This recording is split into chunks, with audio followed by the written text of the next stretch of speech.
Hi everyone, I know you are watching this content to accompany your sleep. So before we start, I want to know where you are watching from and what time you are watching. Also, don't forget to like, comment, and subscribe. Let's jump straight into the story.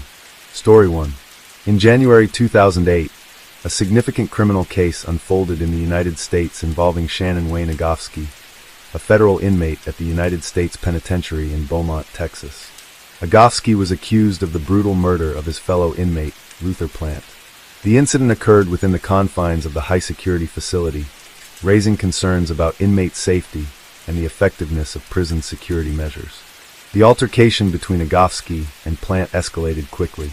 Agofsky allegedly initiated the attack by striking Plant, causing him to fall onto the concrete floor.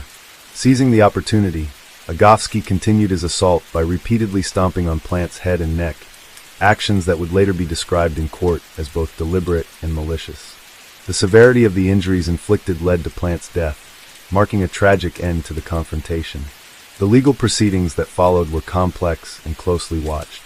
Agofsky was charged with 2 counts of capital murder. The first count accused him of premeditated murder by a federal prisoner serving a life sentence, a violation of 18 U.S.C. sections 1118 and 1111. The second count charged him with premeditated first-degree federal murder under 18 U.S.C. section 1111. Both charges required the prosecution to prove that Agofsky's actions were willful, deliberate, malicious, and premeditated. During the trial, the prosecution presented evidence to establish Agofsky's intent and the premeditated nature of the crime. Witnesses recounted the events leading up to the attack, describing how Agofsky had exhibited aggressive behavior towards Plant in the days prior. Surveillance footage from the prison's security cameras was also presented, showing the sequence of events during the assault. The defense, on the other hand, attempted to challenge the prosecution's narrative, arguing that the incident was a spontaneous altercation rather than a premeditated act. The jury deliberated on the evidence presented, ultimately finding Agofsky guilty on both counts. The conviction led to a sentencing phase where the severity of the punishment was to be determined. Given the nature of the charges, Agofsky faced the possibility of the death penalty. The case highlighted the challenges within the federal prison system, particularly concerning inmate violence and the measures in place to prevent such incidents. This case also underscored the legal complexities involved in prosecuting crimes committed within federal institutions.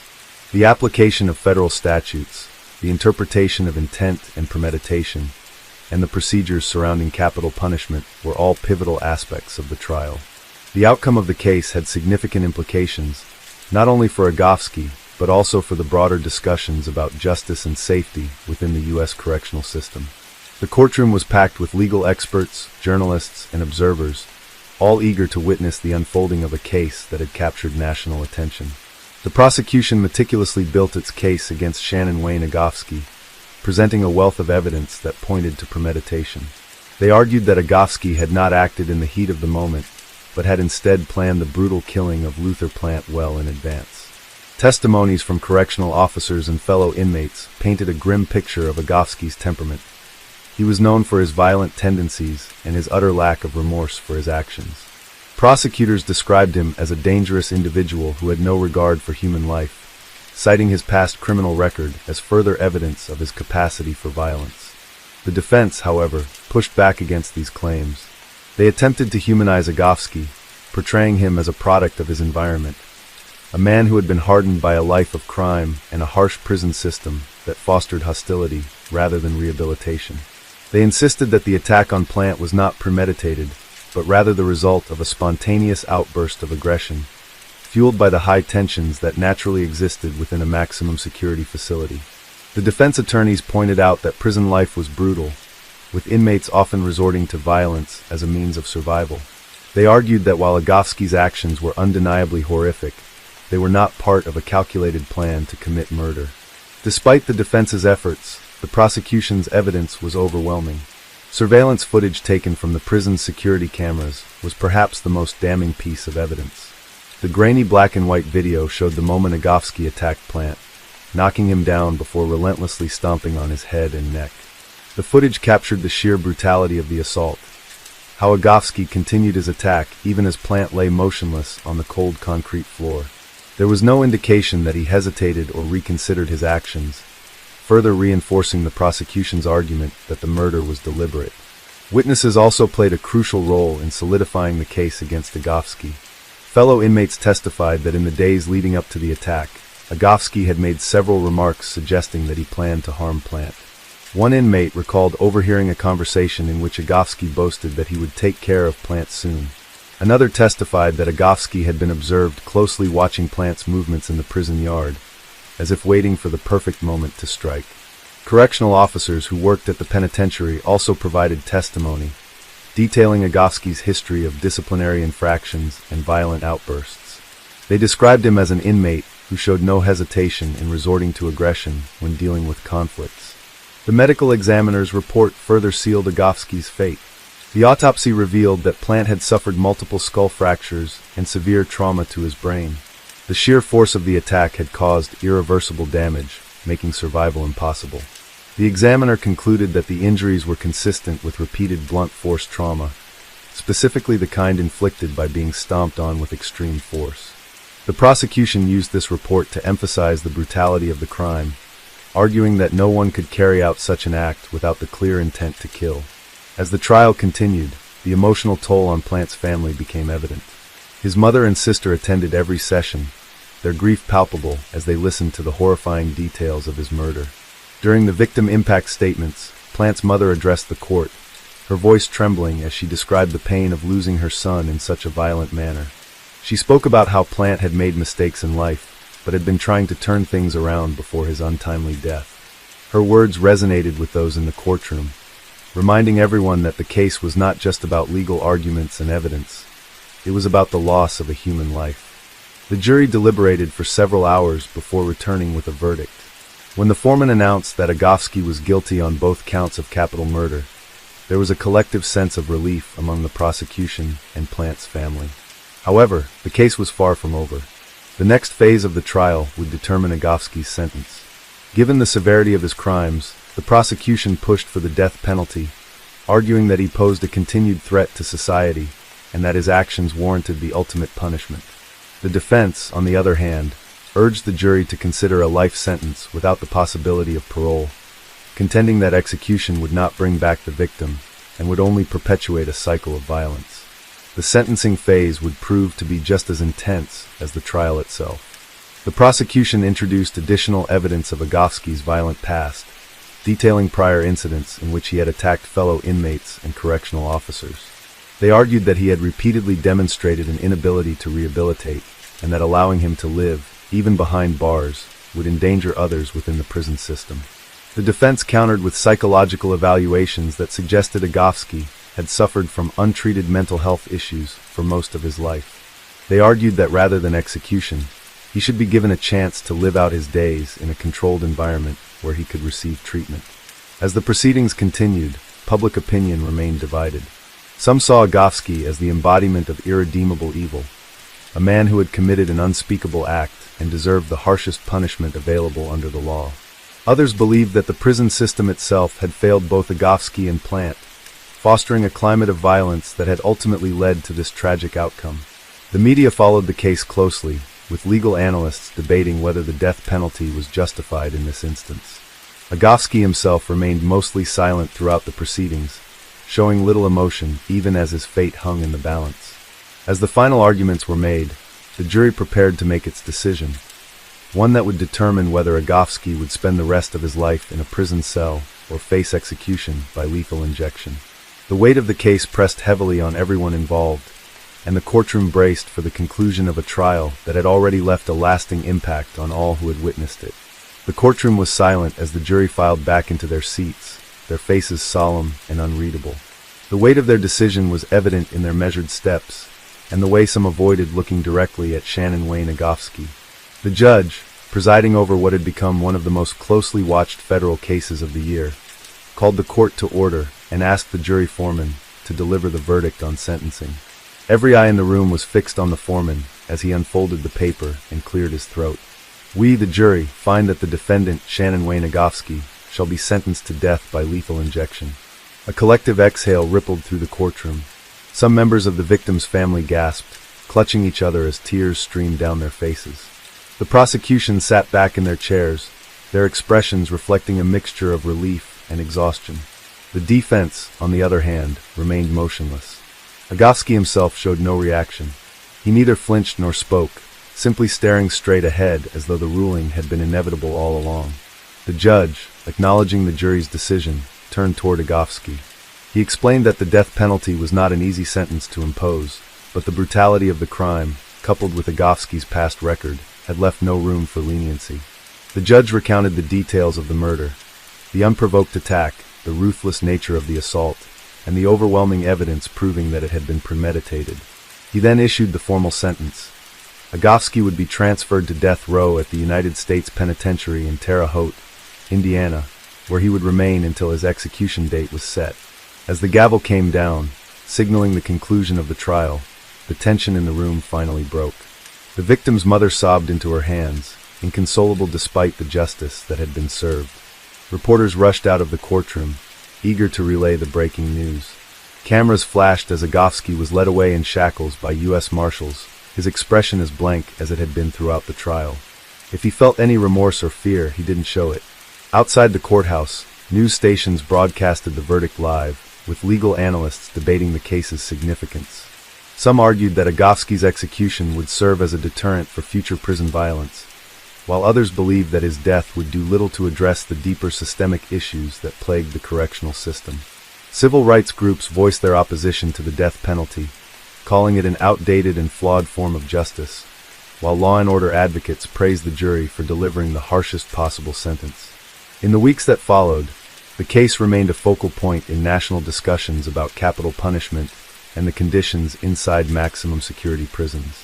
Journalists dug deeper into Agofsky's past, uncovering a history of escalating violence that had begun long before he was incarcerated. Interviews with former inmates and correctional officers painted a picture of a man who thrived on intimidation and brutality. Some claimed that Agofsky had once expressed a desire to kill again, regardless of the consequences. Others insisted that the system had failed him early in life, setting him on a path where violence was the only language he understood. Meanwhile, the appeals process began. As with all death penalty cases, Agofsky's legal team automatically filed an appeal, citing possible procedural errors during the trial. They argued that the jury had been swayed by emotional testimonies rather than cold, hard facts. They also contended that the prison system's failure to intervene in conflicts between inmates had contributed to the circumstances that led to Plant's murder. However, legal experts doubted that Agofsky's appeal would succeed. The evidence against him was overwhelming, and the jury had been meticulous in their deliberation. While the legal battle continued, Agofsky was transferred to death row, where he was placed in solitary confinement. He now lived in a small cell, spending 23 hours a day in isolation with limited human interaction. Some reports suggested that he showed little distress over his new circumstances, maintaining the same stoic demeanor that had unnerved those who encountered him in court. Other inmates on death row, many of whom had been awaiting execution for years, reportedly avoided him, sensing the same aura of unpredictability that had made him dangerous in the general prison population. For the family of Luther Plant, the verdict provided a sense of closure, but not peace. His mother, in a tearful interview with a news station, spoke about the deep pain of losing her son. "I don't know if I believe in the death penalty," she admitted. "All I know is that my son is gone, and nothing can bring him back." She expressed regret that Plant had spent his final moments in terror, with no one there to help him. Despite Agofsky's fate, the grief she carried remained as heavy as ever. Years passed, and Agofsky's execution date was repeatedly delayed due to the lengthy appeals process. However, in late 2020, after exhausting all legal avenues, he was finally scheduled for execution. As the date approached, media attention surrounding the case reignited, with activists arguing both for and against the death penalty. Some pointed out that Agofsky had shown no remorse, and had even stated in an interview that he felt nothing about what he had done. Others argued that capital punishment only perpetuated a cycle of violence. On the day of his execution, Agofsky declined a final meal and refused to make a last statement. Witnesses, including members of Plant's family, watched from behind a glass partition as the lethal injection was administered. Within minutes, he was pronounced dead. There was no outcry, no final dramatic moment, only silence as the reality of his death settled in. For some, justice had been served. For others, It was just another chapter in a broken system. But for Luther Plant's family, the only certainty was that their loved one was gone, and no verdict, no punishment could ever change that. Story 2. In January 2008, Australia witnessed a significant development in a long-standing legal saga known as the Perth Mint swindle. This case, which had its origins in the early 1980s, reached a pivotal moment when the Western Australian government extended ex gratia payments to the Mickelberg brothers, who had long maintained their innocence in one of the country's most infamous gold heist cases. The Perth Mint swindle dates back to 1982, when Ray, Peter, and Brian Mickelberg were accused and subsequently convicted of defrauding the Perth Mint of gold bullion worth an estimated $653,000. The prosecution alleged that the brothers had orchestrated an elaborate scheme involving false paperwork and a fabricated gold transaction to carry out the theft. The case garnered widespread media attention, not only because of the audacity of the crime, but also due to the dramatic legal battles that ensued.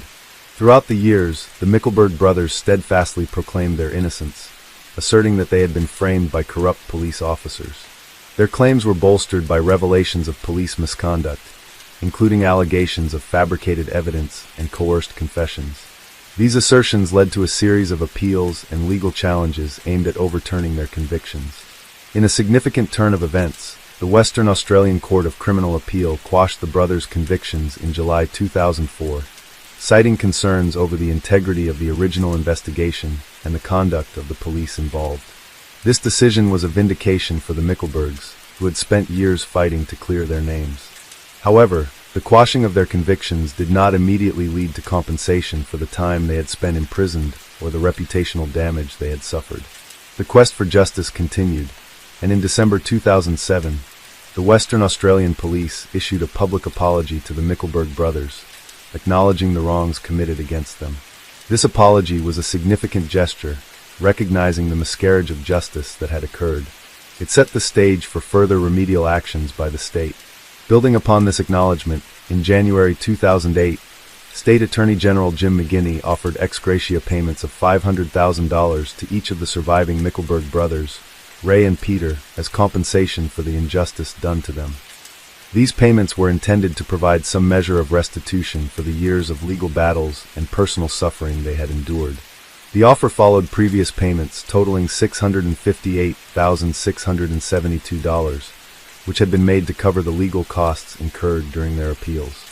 The Mickelberg brothers accepted the ex gratia payments in good faith, viewing them as a form of closure to a chapter that had dominated their lives for decades. However, the compensation did not fully satisfy all parties involved. The brothers' lawyer had initially sought $950,000 for Ray and $750,000 for Peter, amounts they believed were more commensurate with the hardships endured. Despite this, the acceptance of the payments marked a significant milestone in the resolution of the case. The Perth Mint swindle and its aftermath had a profound impact on the Australian legal landscape. It highlighted critical issues related to police misconduct, the fallibility of the justice system, and the challenges individuals face in overturning wrongful convictions. The case also underscored the importance of accountability and transparency within law enforcement agencies. For the Mickelberg brothers, the events of January 2008 represented a bittersweet victory. While they had finally received official acknowledgement of the wrongs done to them and some measure of compensation, the scars of their ordeal remained. The case served as a stark reminder of the potential for miscarriages of justice and the enduring need for vigilance in the pursuit of truth within the legal system. The ex gratia payments granted to the Mickelberg brothers in January 2008 reignited public interest in one of Australia's most infamous legal battles. Though the government's decision to compensate them was seen as an implicit acknowledgement of wrongdoing, it did little to erase the decades of suffering they had endured. The payments also raised broader questions about how the justice system handles wrongful convictions and whether financial compensation could ever truly make up for the irreversible damage done to those wrongly accused. For Ray and Peter Mickelberg, the fight for justice had consumed a significant portion of their lives. Their ordeal began in 1982, when they were arrested and charged with defrauding the Perth Mint out of gold bullion worth over $650,000. The case against them was largely built on the testimony of Detective Don Hancock, a senior officer in the Western Australia Police, who claimed that the brothers had confessed to him during an interrogation. However, the Mickelbergs consistently maintained their innocence, asserting that the so-called confession had been fabricated and that they had been framed by corrupt police officers. Despite their protests, the court convicted Ray and Peter in 1983. Ray was sentenced to 20 years in prison, while Peter received a 16-year sentence. Their younger brother, Brian, was also convicted but had his conviction overturned on appeal. From the very beginning, the case was fraught with controversy. The Mickelbergs alleged that they had been physically assaulted by police officers during interrogations, with Ray later describing in graphic detail how he was beaten and mistreated while in custody. These allegations of police brutality were ignored at the time, and the brothers' claims of innocence fell on deaf ears. Even as they languished behind bars, the Mickelbergs never stopped fighting to clear their names. Their appeals were repeatedly denied, and years passed before cracks in the prosecution's case began to surface. The turning point came in the late 1990s when fresh evidence emerged that cast doubt on the legitimacy of their convictions. A former police officer, Tony Lewandowski, came forward and made a bombshell confession. He admitted that he had helped fabricate evidence against the Mickelbergs under orders from Don Hancock. This revelation shook the foundations of the case and led to renewed legal proceedings. Lewandowski's admission painted a damning picture of police corruption within the Western Australia Police. He detailed how evidence had been planted and statements had been falsified to ensure the Mickelbergs' conviction. This was a stunning revelation, as it confirmed what the brothers had been claiming for years, that they had been railroaded by a corrupt police force intent on securing a conviction at any cost. As public outrage grew, the Western Australian Court of Criminal Appeal finally quashed the convictions in 2004, ruling that the Mickelbergs had been the victims of a miscarriage of justice. Even with their convictions overturned, the brothers were left to pick up the pieces of their shattered lives. Ray had spent more than a decade in prison before being released on parole in 1993, while Peter served nearly 8 years before being released in 1991. Both men struggled to reintegrate into society, their reputations forever tarnished by the allegations that had followed them for so many years. The stigma of being labeled criminals did not disappear overnight, and they faced significant challenges in rebuilding their lives. By the time the Western Australian government finally offered compensation in January 2008, the Mickelbergs had spent more than 2 decades fighting to restore their reputations. The payments were intended to provide some form of restitution, but many felt that they fell short of what was truly deserved. The brothers' lawyer had initially pushed for a much higher amount, arguing that the financial burden of their legal battles, combined with the years lost behind bars, warranted a more substantial settlement. However, the government's offer of $500,000 each was ultimately accepted, as the brothers were eager to move on and put the ordeal behind them. While the compensation provided some financial relief, it did little to address the deeper issues raised by the case. The Western Australian Police had already issued a public apology in 2007, but no officers were ever held accountable for their role in the wrongful convictions. Don Hancock, the lead detective in the case, had been killed in a car bombing in 2001, allegedly in retaliation for unrelated criminal dealings. With Hancock dead, many of the unanswered questions surrounding the case would remain unresolved. For the broader Australian public, the Mickelberg case became a cautionary tale about the dangers of unchecked police power and the potential for miscarriages of justice. It exposed serious flaws in the legal system and raised concerns about how easily innocent individuals could be convicted based on falsified evidence. It also prompted discussions about the effectiveness of the appeals process and whether greater safeguards were needed to prevent similar injustices from occurring in the future. Even years after their exoneration, the Mickelbergs remained vocal about the need for systemic reform. They spoke out against police corruption and called for greater transparency in the justice system. Ray, in particular, became an advocate for wrongful conviction cases, using his experience to highlight the failings of the system and push for changes that would protect others from suffering the same fate. However, the scars left by their ordeal never fully healed. The years of imprisonment had taken a toll, not just on the brothers themselves, but also on their families. Relationships had been strained, careers had been derailed, and the psychological burden of being wrongly accused had left lasting damage. No amount of money could undo what had been done, and even though they had been vindicated in the eyes of the law, they would always be known as the men at the center of one of Australia's most infamous legal scandals. The Mickelberg case serves as a stark reminder that justice is not always swift, nor is it always fair. It took more than 25 years for the truth to come to light, and even then, full accountability was never achieved. The ex gratia payments in January 2008 may have been the government's way of closing the book on the case. But for the Mickelbergs, the fight for justice had cost them far more than money could ever replace. The resolution of the Mickelberg case in January 2008, with the Western Australian government's ex gratia payments, marked the end of a legal battle that had spanned more than 2 decades.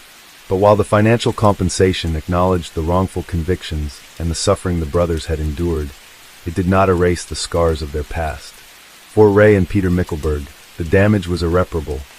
Years lost in prison, reputations permanently stained, and a justice system that had failed them at every turn. In the years following their convictions, the brothers had struggled to reintegrate into society. Ray Mickelberg, the eldest, had been the hardest hit by the ordeal. Prior to his arrest, he had been a successful businessman and Vietnam War veteran, with a promising future ahead of him. But his years in prison changed him. The psychological burden of wrongful imprisonment, coupled with the abuse he had endured at the hands of corrupt police officers, left deep wounds. Even after his release on parole in 1993, the stigma of being associated with the Perth Mint swindle followed him. Employers were reluctant to hire him, and for a long time, the public still regarded him as a criminal despite the growing doubts about his conviction. Peter Mickelberg faced similar struggles. Though he was released from prison in 1991, the years behind bars had taken a toll on him as well. The brothers had lost more than just time. They had lost their reputations, their relationships, and their ability to live normal lives. Despite their eventual exoneration, there were still those who questioned their innocence. The specter of the case loomed over them like a shadow, a constant reminder of the years they had spent trying to prove the truth. One of the most frustrating aspects of the case was the fact that no one within the Western Australia police had ever been held accountable for what had happened. While the police publicly apologized in 2007 and the state offered financial compensation in 2008, the officers responsible for fabricating evidence, coercing confessions, and ensuring wrongful convictions faced no legal consequences. The man at the center of the misconduct, Detective Don Hancock, had been killed in a car bombing in 2001, reportedly in retaliation for an unrelated incident involving organized crime. With Hancock dead, many of the lingering questions about the case would remain unanswered. Had there been others involved in framing the Mickelbergs? How high did the corruption within the police force truly go? And most importantly, if the Mickelbergs had been innocent, who had actually orchestrated the Perth Mint swindle? To this day, the true perpetrators of the 1982 heist remain unknown. The gold, valued at $653,000 at the time, was never recovered. Over the years, various theories emerged about who might have been responsible. Some speculated that it had been an inside job, involving individuals with direct access to the Perth Mint's operations. Others believed that organized crime syndicates may have played a role. But with the Mickelbergs wrongly convicted and decades having passed, any chance of solving the crime had long since faded. The case also raised broader concerns about the reliability of the justice system. The wrongful convictions of the Mickelbergs were not just an isolated case of police misconduct. They were indicative of deeper systemic failures. If it had taken over 20 years to clear their names, how many others might be languishing in prison for crimes they did not commit?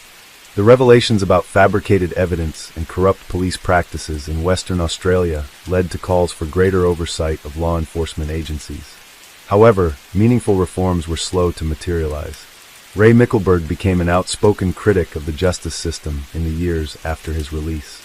He gave numerous interviews detailing the abuse he had suffered and the flaws in the police investigation that led to his conviction.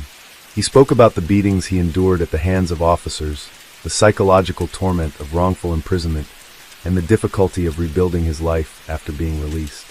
His story resonated with many, particularly those who had experienced or feared similar miscarriages of justice.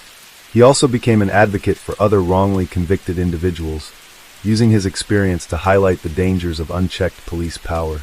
Peter Mickelberg, though less vocal, shared his brother's determination to ensure that their story was not forgotten. Together, they worked to bring attention to their case and prevent similar injustices from happening to others. Despite their efforts, the compensation they received in 2008 was seen by many as a mere token gesture. an attempt by the government to quietly close the case without fully addressing the systemic issues it had exposed. Meanwhile, the Mickelberg case remained a point of discussion in legal and academic circles. Law students analyzed it as a textbook example of wrongful conviction, and criminologists debated the implications of police corruption on the broader justice system. The case also became the subject of books and documentaries, further cementing its place in Australian legal history.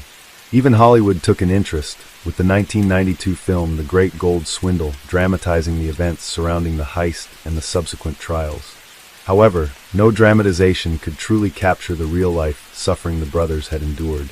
The ex gratia payments of January 2008 may have signaled the end of the legal battle, but for the Mickelbergs, the emotional and psychological wounds never fully healed. Their case serves as a powerful reminder of the dangers of rushing to judgment, the devastating impact of police corruption, and the difficulties faced by those seeking to overturn wrongful convictions.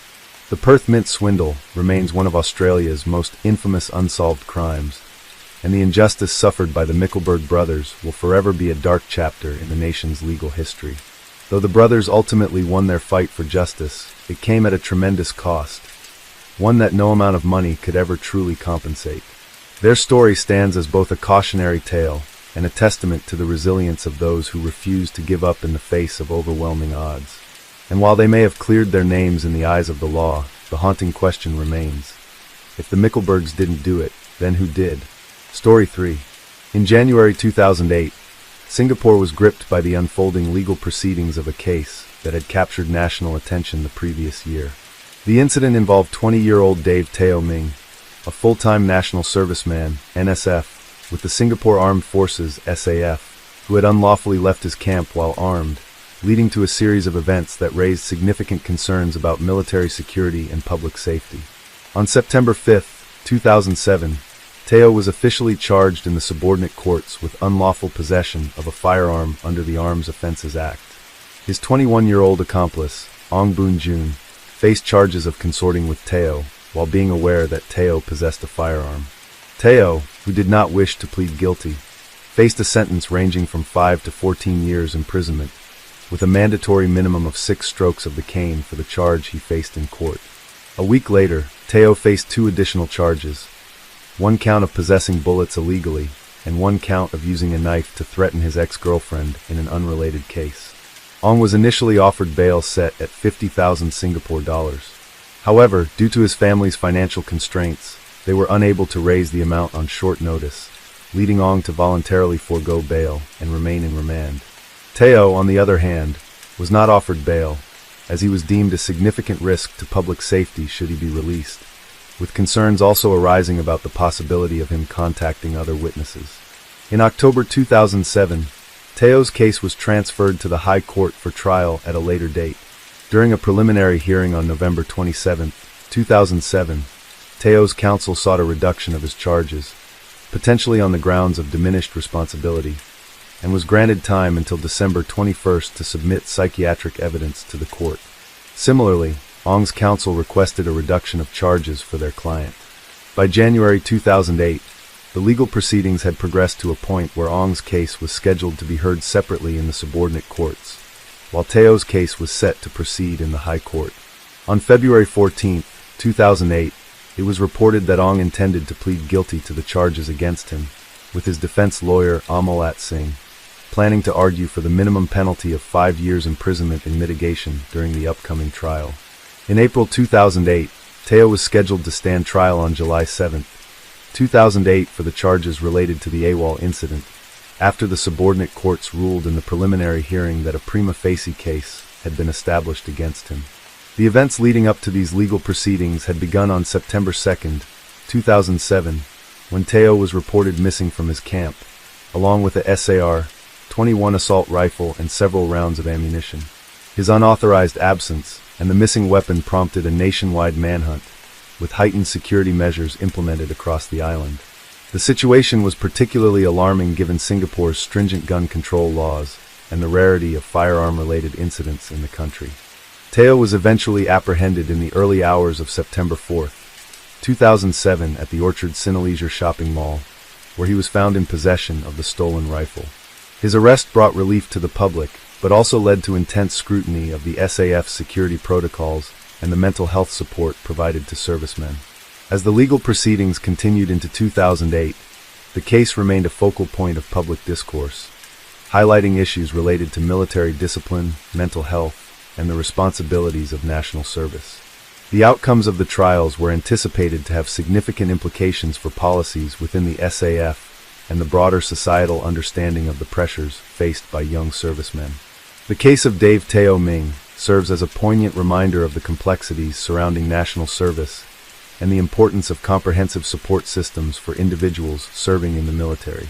It underscores the need for vigilance in maintaining security protocols while also addressing the personal challenges that servicemen may encounter during their tenure. As the legal proceedings moved forward in early 2008, the case of Dave Teo Ming continued to spark intense debate across Singapore. The severity of his offenses, coupled with the public's concerns over national security, meant that every development in the case was closely scrutinized.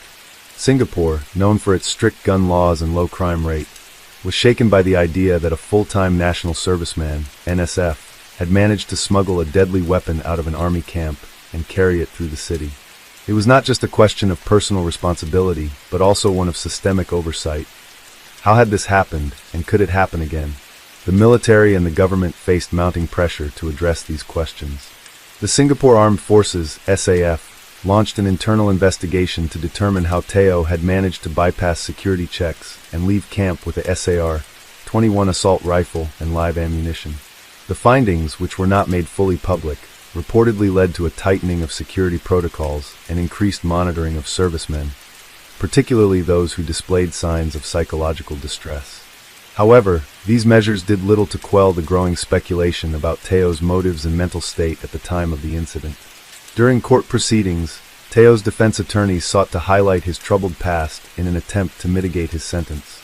They presented evidence that Teo had a history of behavioral issues, stemming from a difficult childhood marked by family instability and brushes with the law. He had reportedly been involved in gang-related activities in his teenage years, which had resulted in juvenile detention. National service had been seen as an opportunity for him to reform and reintegrate into society, but the pressures of military life seemed to have exacerbated his existing struggles rather than alleviating them. One of the most shocking revelations in court was the alleged reason behind Teo's decision to take the weapon. According to testimonies and police investigations, he had been planning to confront and possibly harm his ex-girlfriend, who had recently broken up with him. He had confided in his friend and accomplice, Ong Boon Jun, about his feelings of betrayal and desperation, leading to speculation that the entire incident had been driven by emotional distress rather than premeditated criminal intent. However, the prosecution argued that regardless of his personal motivations, Teo's actions had put countless lives at risk, and he needed to be held fully accountable. Further details emerged about the hours leading up to Teo's arrest. After leaving camp on the night of September 2, 2007, he had wandered the city with the assault rifle concealed in a bag. He had met up with Ong at a hotel, where they discussed his plans and potential escape routes. Surveillance footage later showed the two of them moving through various locations in the city, including Clark Quay and Geylang, areas known for their nightlife. At one point, Teo was seen handling the weapon in a public restroom, raising concerns about just how close Singapore had come to witnessing a tragic shooting incident. Law enforcement officials testified that Teo had checked into a budget hotel in the Orchard area on the night before his arrest. It was there that he was finally tracked down, thanks to intelligence gathered from his known associates and CCTV footage. Police officers stormed the hotel room in the early hours of September 4th, catching Teo off guard. Reports indicated that he had initially reached for his weapon, but he ultimately surrendered without firing a shot. The rifle was found fully loaded, with additional rounds of ammunition in his possession. The psychological evaluation of Teo played a crucial role in shaping the court's perspective on his case. Mental health professionals assessed him for signs of severe depression or other disorders that might have impaired his judgment. While the defense pushed for leniency based on mental health considerations, the prosecution maintained that Teo was fully aware of his actions and had intentionally evaded authorities, proving that he had the capacity to make calculated decisions. Ong, who had been arrested for aiding Teo, faced his own legal battle. Though he had not carried the weapon himself, his willingness to assist Teo, despite knowing that he was armed, was viewed as a serious offense. Ong's family appealed for mercy, stating that he had simply been caught up in the situation and had not intended to commit a crime. His defense attorney argued that while Ong had made poor choices, he had never posed a direct threat to public safety. The court weighed these factors carefully, and while Ong's legal team pushed for the minimum sentence, there was no guarantee that the judges would be lenient. Public sentiment surrounding the case was deeply divided. Some viewed Teo as a deeply troubled young man who had acted out of emotional distress and deserved a second chance. Others saw him as a dangerous individual who had recklessly endangered lives and should face the full force of the law. The media covered every aspect of the trial, with analysts debating whether national service had failed Teo or if he had simply been beyond rehabilitation. Beyond the immediate legal consequences, the case also led to broader discussions about mental health support for NSFs. Some critics argued that the SAF's approach to mental health was too rigid, focusing primarily on discipline and punishment rather than addressing the emotional struggles that many young recruits faced. While the SAF provided counseling services, some former servicemen came forward stating that mental health issues were often stigmatized within the military, leading many to suffer in silence. The Ministry of Defense eventually announced that additional safeguards would be put in place to monitor the mental well-being of servicemen, particularly those with a history of behavioral issues. Stricter protocols were also introduced to ensure that weapons and ammunition could not be removed from military facilities without proper authorization. While these measures were intended to prevent future incidents, they did little to change the fact that the system had already failed in Teo's case. As the trial progressed, the weight of the evidence against Teo became undeniable. Witness testimonies, surveillance footage, and forensic analysis all pointed to the fact that he had knowingly taken a firearm with the potential intent to cause harm. His remorse was evident in court, but whether it would be enough to sway the judges remained uncertain. The prosecution pushed for a severe sentence, emphasizing the gravity of his actions and the panic they had caused throughout the city. By the end of January 2008, the legal proceedings were reaching a critical juncture. The verdict would soon be delivered, and Singapore awaited the outcome with bated breath. Would the court take into account Teo's troubled past and emotional state, or would they make an example out of him to reinforce Singapore's strict stance on firearm-related offenses? The answer would shape not only Teo's future, but also the ongoing debate about justice, rehabilitation, and national security in a country where such crimes were almost unheard of. As the trial entered its final stages in early 2008, the courtroom was packed with reporters, legal analysts, and members of the public eager to witness the verdict. The case of Dave Teo Ming had dominated headlines for months, raising critical questions about military security, mental health support for national servicemen, NSFs, and the integrity of Singapore's justice system. Now, as the prosecution and defense made their final arguments, the nation waited to see how the court would balance the severity of Teo's crimes against his personal circumstances. The prosecution did not waver in their stance. They argued that Teo's actions had demonstrated clear intent and premeditation, emphasizing that he had stolen a fully automatic SAR-21 assault rifle and over 20 rounds of live ammunition from his camp before making his way into civilian areas. The potential for mass harm was undeniable. While it was true that he had ultimately not fired the weapon, the fact that he had smuggled it out, loaded, with specific targets in mind, was sufficient grounds for a severe sentence. They reminded the court that Singapore's stringent gun laws existed for a reason. In a country where firearms were strictly regulated, any breach of these laws had to be dealt with firmly.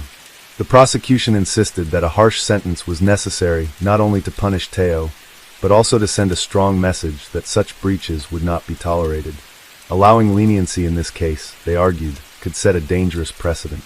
Meanwhile, Teo's defense team made one last plea for the court to consider his troubled past. They painted a picture of a young man who had grown up in a difficult environment, struggling with personal demons and emotional turmoil. His experiences in national service, rather than providing him with the structure and discipline he needed, had instead exacerbated his struggles. The rigid military system, which often discouraged open discussion about mental health, had left him feeling isolated and desperate. Teo's mother was present in the courtroom, her face lined with worry and sorrow. She had remained largely silent throughout the proceedings, but those who knew the family said she had pleaded with her son before his arrest to turn himself in. The defense argued that Teo had not been a career criminal nor a hardened offender, He had been a young man in crisis, acting out of desperation rather than malice. While they acknowledged that he had broken the law, they asked for compassion in sentencing, arguing that a lengthy prison term would do little to rehabilitate him. Ong Boon-jun, Taeo's friend and co-accused, had already signaled his intention to plead guilty. His sentencing had been scheduled separately, and legal experts speculated that he would likely receive the minimum 5-year prison sentence, along with mandatory caning. Unlike Taeo, he had not been the one carrying the firearm, and his role in the crime was limited to aiding Taeo in his movements after he had left camp. While his actions were illegal, the court appeared to recognize that he had been a secondary player in the incident. For Taeo, however, the weight of his actions bore heavily on him. Throughout the trial, he had remained mostly expressionless, but as the verdict approached, his composure cracked. He was seen wiping away tears as the judge prepared to deliver the ruling. On the day of sentencing, the courtroom was silent as the judge laid out the final decision. The judge acknowledged that Taeo had indeed suffered from personal difficulties and emotional distress. However, the seriousness of his actions could not be overlooked. He had not simply abandoned his post or acted on impulse. He had taken a military-grade weapon, moved freely through the city with it, and had been prepared to use it. The risk to public safety had been real, and the psychological impact of such an event on Singapore's citizens could not be ignored. After a lengthy deliberation, the judge handed down a sentence of 9 years in prison and a mandatory 6 strokes of the cane. It was a stern punishment, but less severe than the maximum sentence Taeo could have faced. The court had considered his mental state and background, but ultimately concluded that the nature of his crime required strong deterrence. The message was clear. Singapore's laws on firearms were non-negotiable, and even emotional distress would not excuse a breach of national security. Taeo, who had been staring at the floor as the sentence was read, looked visibly shaken but nodded in understanding. His mother sobbed quietly in the back of the courtroom. For his part, Ong was later sentenced to 5 years in prison, as expected, and received the minimum number of caning strokes. His role in the crime had been considered less severe, but he too would face the consequences of his actions. With the sentencing concluded, the case that had gripped Singapore for months finally came to an end. But its impact did not fade quickly. The Singapore Armed Forces immediately reviewed their internal security measures, implementing stricter policies to ensure that weapons and ammunition were more securely monitored. Additional psychological support programs were introduced for NSFs, and military counselors were urged to be more vigilant in identifying and assisting soldiers who displayed signs of distress. The case also sparked discussions among the public about the pressures of national service. While most Singaporean men served without major issues, Taeo's case highlighted the cracks in the system, cracks that, if ignored, could lead to future incidents. Despite the reforms and the legal closure, the emotional wounds left by the case remained. For Taeo, prison would be the next chapter of his life, one in which he would have to come to terms with the full weight of his actions. For his family, there was only the hope that he would emerge from incarceration a changed man, ready to rebuild his life. In the years that followed, Singapore moved on from the case, but the lessons it imparted endured. The balance between law and compassion, the responsibility of the military to its soldiers, and the importance of mental health in high-pressure environments. These were issues that continued to be debated long after the headlines had faded. And in the quiet aftermath, the memory of one young man's desperate act remained a cautionary tale, a reminder that even in one of the safest countries in the world, moments of crisis could lead to actions with lasting consequences. Story 4. In January 2008, the Netherlands witnessed a significant development in its ongoing battle against organized crime, particularly concerning the infamous Hells Angels motorcycle club. The closure of the renowned Amsterdam brothel, Yabyum, marked a pivotal moment in the country's efforts to dismantle criminal enterprises intertwined with legitimate businesses. Yabyum had long been an emblem of Amsterdam's liberal attitudes towards the sex industry. Established in the 1970s, it operated under the guise of a high-end gentlemen's club, attracting affluent clientele from around the world. However, beneath its veneer of luxury and exclusivity, authorities alleged that the establishment had become deeply enmeshed with the Hells Angels, serving as a front for various illicit activities. Investigations into Yabyum's operations revealed a complex web of coercion and intimidation. Reports suggested that the Hells Angels had systematically exerted pressure on the brothel's management, eventually seizing control through threats and blackmail. This takeover allowed the motorcycle club to utilize the establishment for money laundering, drug distribution, and other unlawful endeavors, effectively blurring the lines between legitimate business operations and organized crime. The city's administration, recognizing the severity of these allegations, took decisive action. In December 2007, the Amsterdam City Council revoked Yab Yum's operating license, citing concerns over criminal infiltration and the potential for ongoing illicit activities. The brothel's management contested this decision, leading to a legal battle that culminated in January 2008. The court upheld the council's decision, resulting in the official closure of Yab Yum. This event was more than just the shuttering of a single establishment. It signified a broader commitment by Dutch authorities to confront and dismantle organized crime networks operating within the country's borders.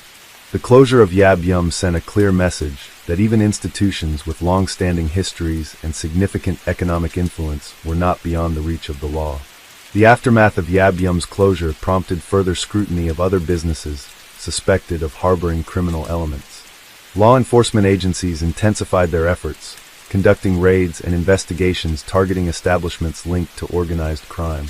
These actions underscored the Netherlands' resolve to uphold the rule of law and protect the integrity of its legitimate business environment. The case also ignited public discourse on the challenges of regulating industries susceptible to criminal exploitation.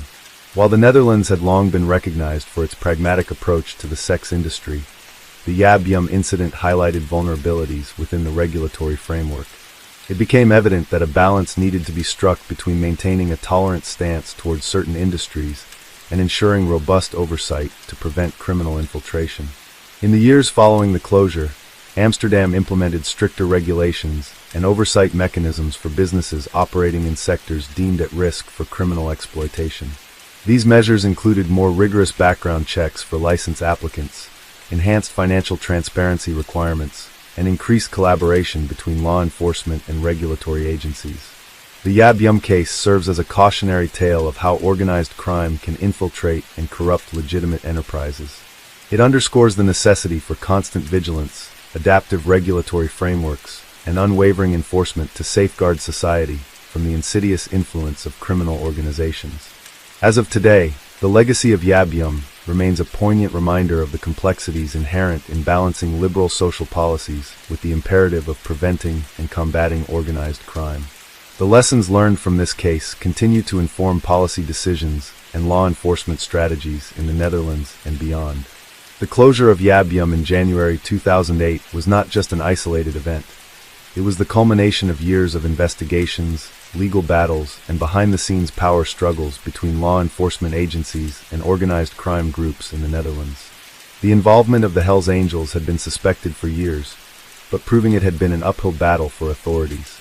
Organized crime syndicates, particularly those operating within the shadows of legal businesses, had mastered the art of operating just within the limits of the law, concealing illicit transactions behind seemingly legitimate activities. The case of Yab Yum was emblematic of this struggle, showcasing both the extent of criminal infiltration and the difficulties faced by authorities in dismantling such networks. The Hells Angels were no ordinary criminal organization. While outwardly presenting themselves as a brotherhood of motorcycle enthusiasts, their history of involvement in drug trafficking, extortion, and violent crimes was well documented across Europe and North America. In the Netherlands, law enforcement agencies had long sought to curtail their influence, but their highly secretive structure and culture of loyalty made infiltration difficult. The case against Yab Yum, however, provided authorities with a rare opportunity to strike a significant blow against their operations. The initial suspicions surrounding Yab Yum began surfacing in the early 2000s.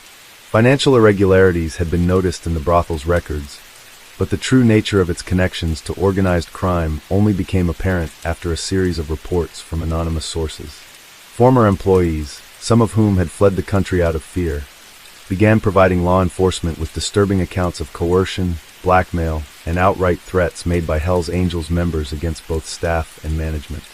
These testimonies painted a chilling picture of how the club had transformed from a legitimate, albeit controversial, business into a major asset for one of Europe's most powerful criminal organizations.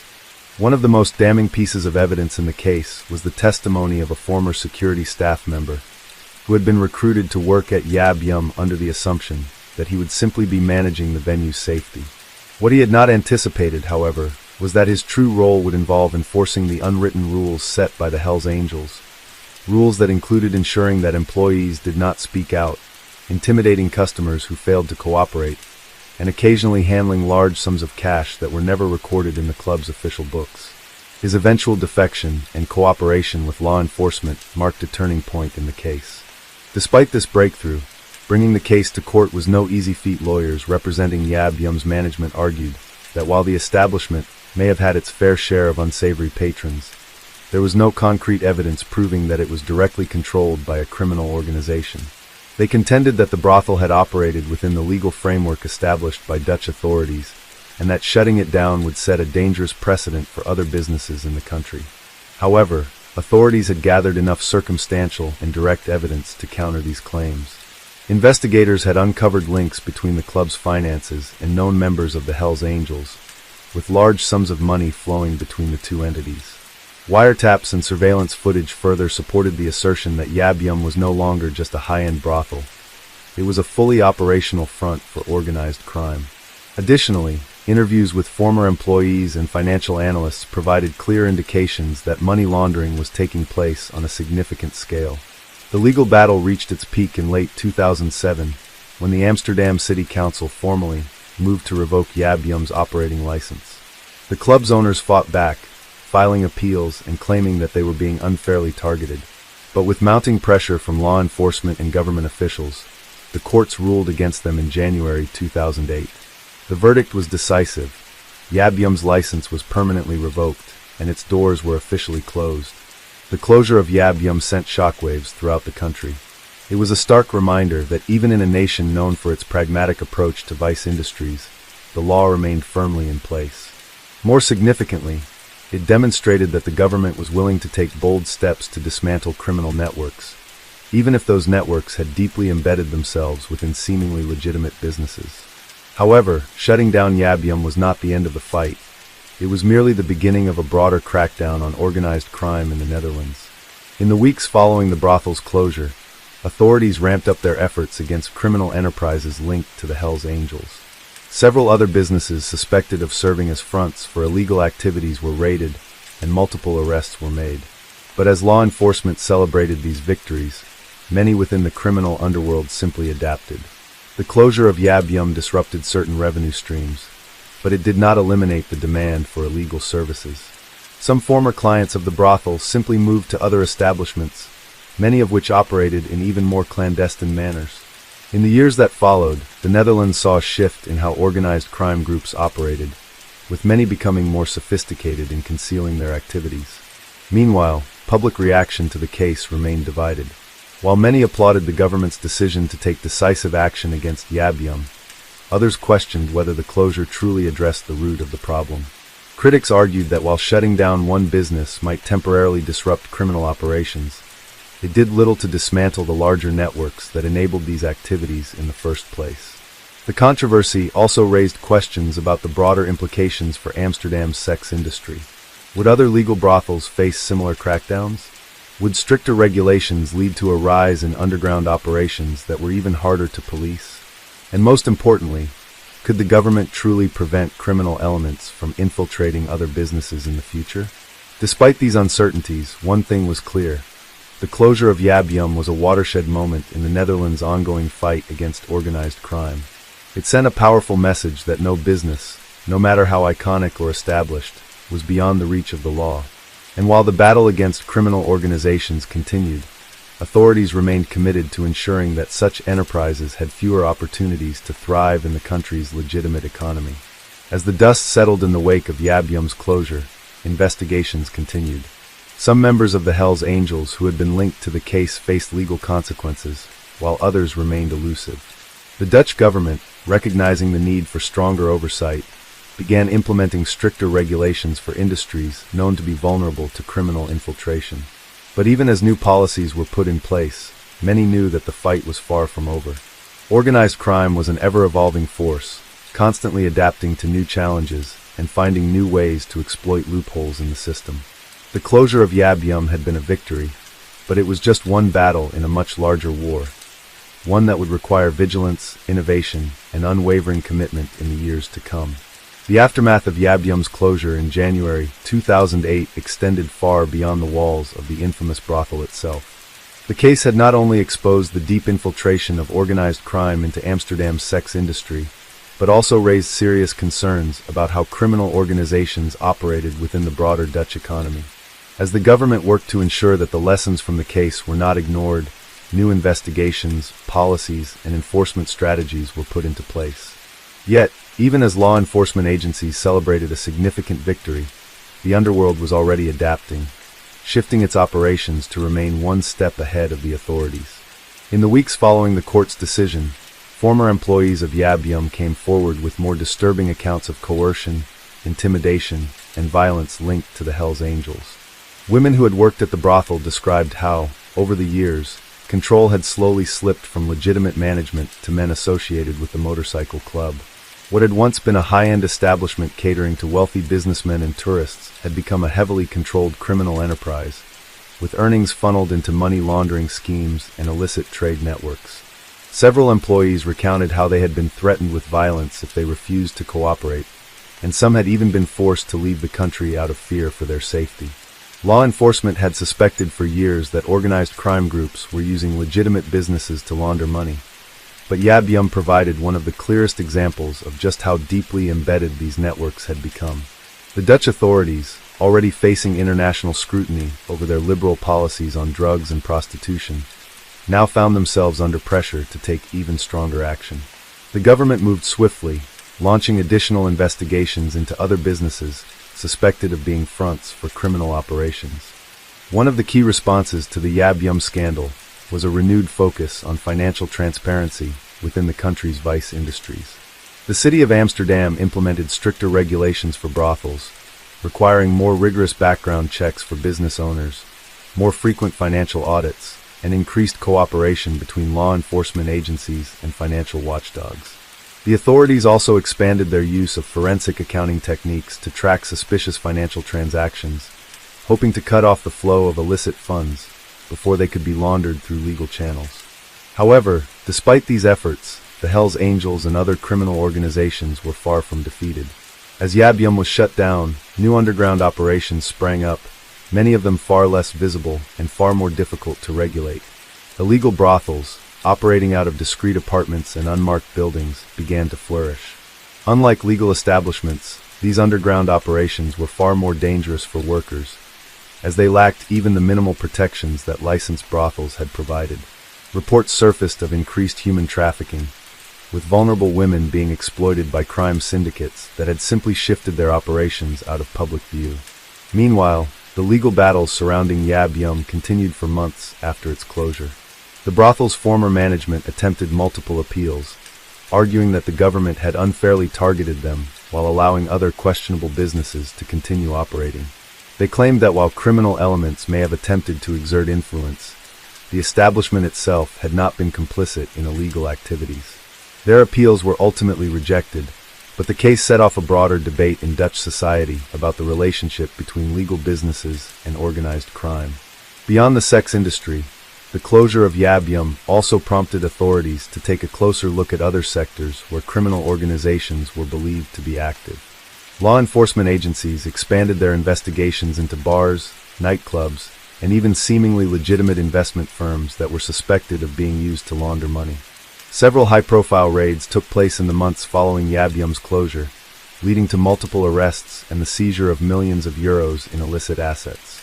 Yet, despite these efforts, there were those who argued that the government's actions were too little, too late. Critics pointed out that organized crime had already woven itself deep into the fabric of the Dutch economy, and that shutting down a single brothel, even a high-profile one like Yab Yum, was not enough to dismantle the networks that had been built over decades. Others worried that increased regulation of legal businesses would simply push more of the industry into the shadows, making it even harder to track criminal activities.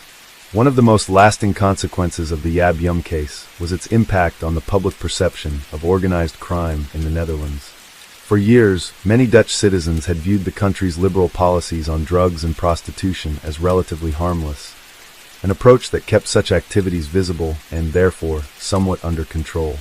But the revelations about the Hells Angels' influence over Yab Yum shattered this illusion. It became clear that organized crime was not just a distant problem affecting other countries. It was operating right in the heart of Amsterdam, manipulating the very industries that had been designed to be transparent and regulated. The Dutch government, aware of the need to restore public confidence, increased funding for law enforcement agencies specializing in organized crime. New task forces were created to monitor the activities of motorcycle clubs and other known criminal organizations. The judiciary also took a harder stance against individuals with suspected ties to organized crime, handing down harsher sentences for those found guilty of financial crimes, drug trafficking, and extortion. Internationally, the case was closely watched by other European governments, many of whom were dealing with their own battles against organized crime. Countries such as Germany, France, and Belgium took note of the strategies used by Dutch authorities, and some began implementing similar measures to combat criminal infiltration of legal businesses. The European Union also increased its focus on money laundering laws, pushing for stronger financial oversight to prevent illicit funds from moving freely across borders. As the years passed, the name Yab Yum faded from the headlines, but the case remained a symbol of the ongoing struggle between law enforcement and organized crime. While the closure of the brothel was a victory, it was also a reminder of how adaptable criminal organizations could be. Every time authorities shut down one operation, another would emerge in its place, often more discreet and harder to detect. For the people who had been directly affected by the case, former employees, law enforcement officers, and even the innocent clients who had once frequented the establishment, the legacy of Yab Yum was a complex one. Some saw it as a necessary step in cleaning up Amsterdam's criminal underworld, while others viewed it as the beginning of a much more difficult battle, one that would require constant vigilance and an ever-evolving approach to law enforcement. In the end, the case of Yab Yum was not just about a single brothel or a single criminal organization. It was about the ongoing challenge of maintaining order in a world where legal and illegal enterprises often intersect. It was about the delicate balance between personal freedoms and state control, about the need for both regulation and enforcement, and about the reality that crime, no matter how deeply it is embedded, can never be allowed to go unchallenged. Even today, as Amsterdam continues to evolve and change, the lessons of Yab Yum remain relevant. The struggle against organized crime is never truly over, and while one chapter may have ended in January 2008, the larger story is still being written. Story 5. In early January 2008, the serene trails of Blood Mountain in Georgia became the backdrop for a harrowing crime that would captivate national attention. Meredith Hope Emerson, a 24-year-old University of Georgia graduate, set out for a hike on New Year's Day with her loyal black Labrador, Ella.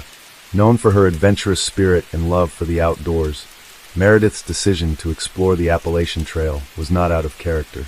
However, this routine excursion would tragically become her last.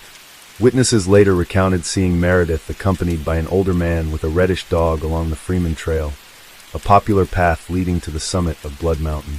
This man was identified as Gary Michael Hilton, a 61-year-old drifter with a history of erratic behavior. Unbeknownst to Meredith, Hilton had been lurking in the area, preying on unsuspecting hikers. When Meredith failed to return home, her friends and family grew alarmed. Search efforts commenced promptly, with volunteers and law enforcement scouring the rugged terrain. On January 3rd, searchers discovered Meredith's 1995 Chevrolet Cavalier abandoned near the trailhead. Inside the vehicle were personal items, including her water bottle and a police baton, suggesting a struggle had occurred. The investigation intensified as authorities focused on Hilton, who had been seen cleaning out his van at a gas station shortly after Meredith's disappearance. Upon apprehension, Hilton's vehicle revealed traces of blood matching Meredith's DNA, solidifying his connection to the crime. Under mounting evidence, Hilton confessed to kidnapping and murdering Meredith. He led investigators to a secluded area in the Dawson Forest Wildlife Management Area, where her body was recovered on January 7th. Hilton's arrest unveiled a disturbing pattern. He was later linked to multiple murders across several states, earning him the moniker, the National Forest Serial Killer. His modus operandi involved targeting individuals in remote forested areas, exploiting their isolation. The tragic loss of Meredith Emerson served as a grim reminder of the lurking dangers, even in seemingly safe environments. The case prompted widespread media coverage and led to discussions about safety measures for outdoor enthusiasts. Meredith's legacy endures, with her story serving as both a cautionary tale and a testament to her vibrant spirit. As investigators delved deeper into the timeline of Meredith Emerson's final days, a chilling picture of her abduction began to emerge. The mountainous terrain of Blood Mountain, usually a sanctuary for hikers and nature lovers, had unwittingly become the hunting ground of a serial predator. Gary Michael Hilton had stalked the Appalachian trails for years, blending in among the outdoor enthusiasts, waiting for an opportune moment to strike. He had no permanent residence, living out of his white Astro van, and he carried an unsettling presence that had previously alarmed hikers but never resulted in his arrest. Meredith, a seasoned hiker and former martial arts student, had fought valiantly for her life. In the initial struggle, she had managed to grab a police baton she carried for protection, but Hilton overpowered her. Later, forensic analysis would reveal signs of a violent confrontation. Bloodstains inside Hilton's van and defensive wounds on Meredith's body suggested she did not go down easily. Despite being restrained, Meredith remained resilient, using both wit and physical resistance to delay her captor's plans. Witness accounts and surveillance footage placed them at multiple locations in the days following her abduction, proving that Meredith had survived beyond the initial attack. Hilton, needing to keep Meredith under control, forced her to provide ATM PIN codes. He drove her from one ATM to another, attempting to withdraw money from her bank account. However, Meredith repeatedly gave him incorrect PIN numbers, buying herself more time. Hilton, growing frustrated, reportedly confided to her that he had initially planned to kill her the first night, but decided against it when he realized how much trouble she could cause him. Law enforcement authorities were scrambling to locate Meredith in the critical hours after her disappearance. Reports from hikers who had seen her with an unfamiliar man fueled the urgency of the search.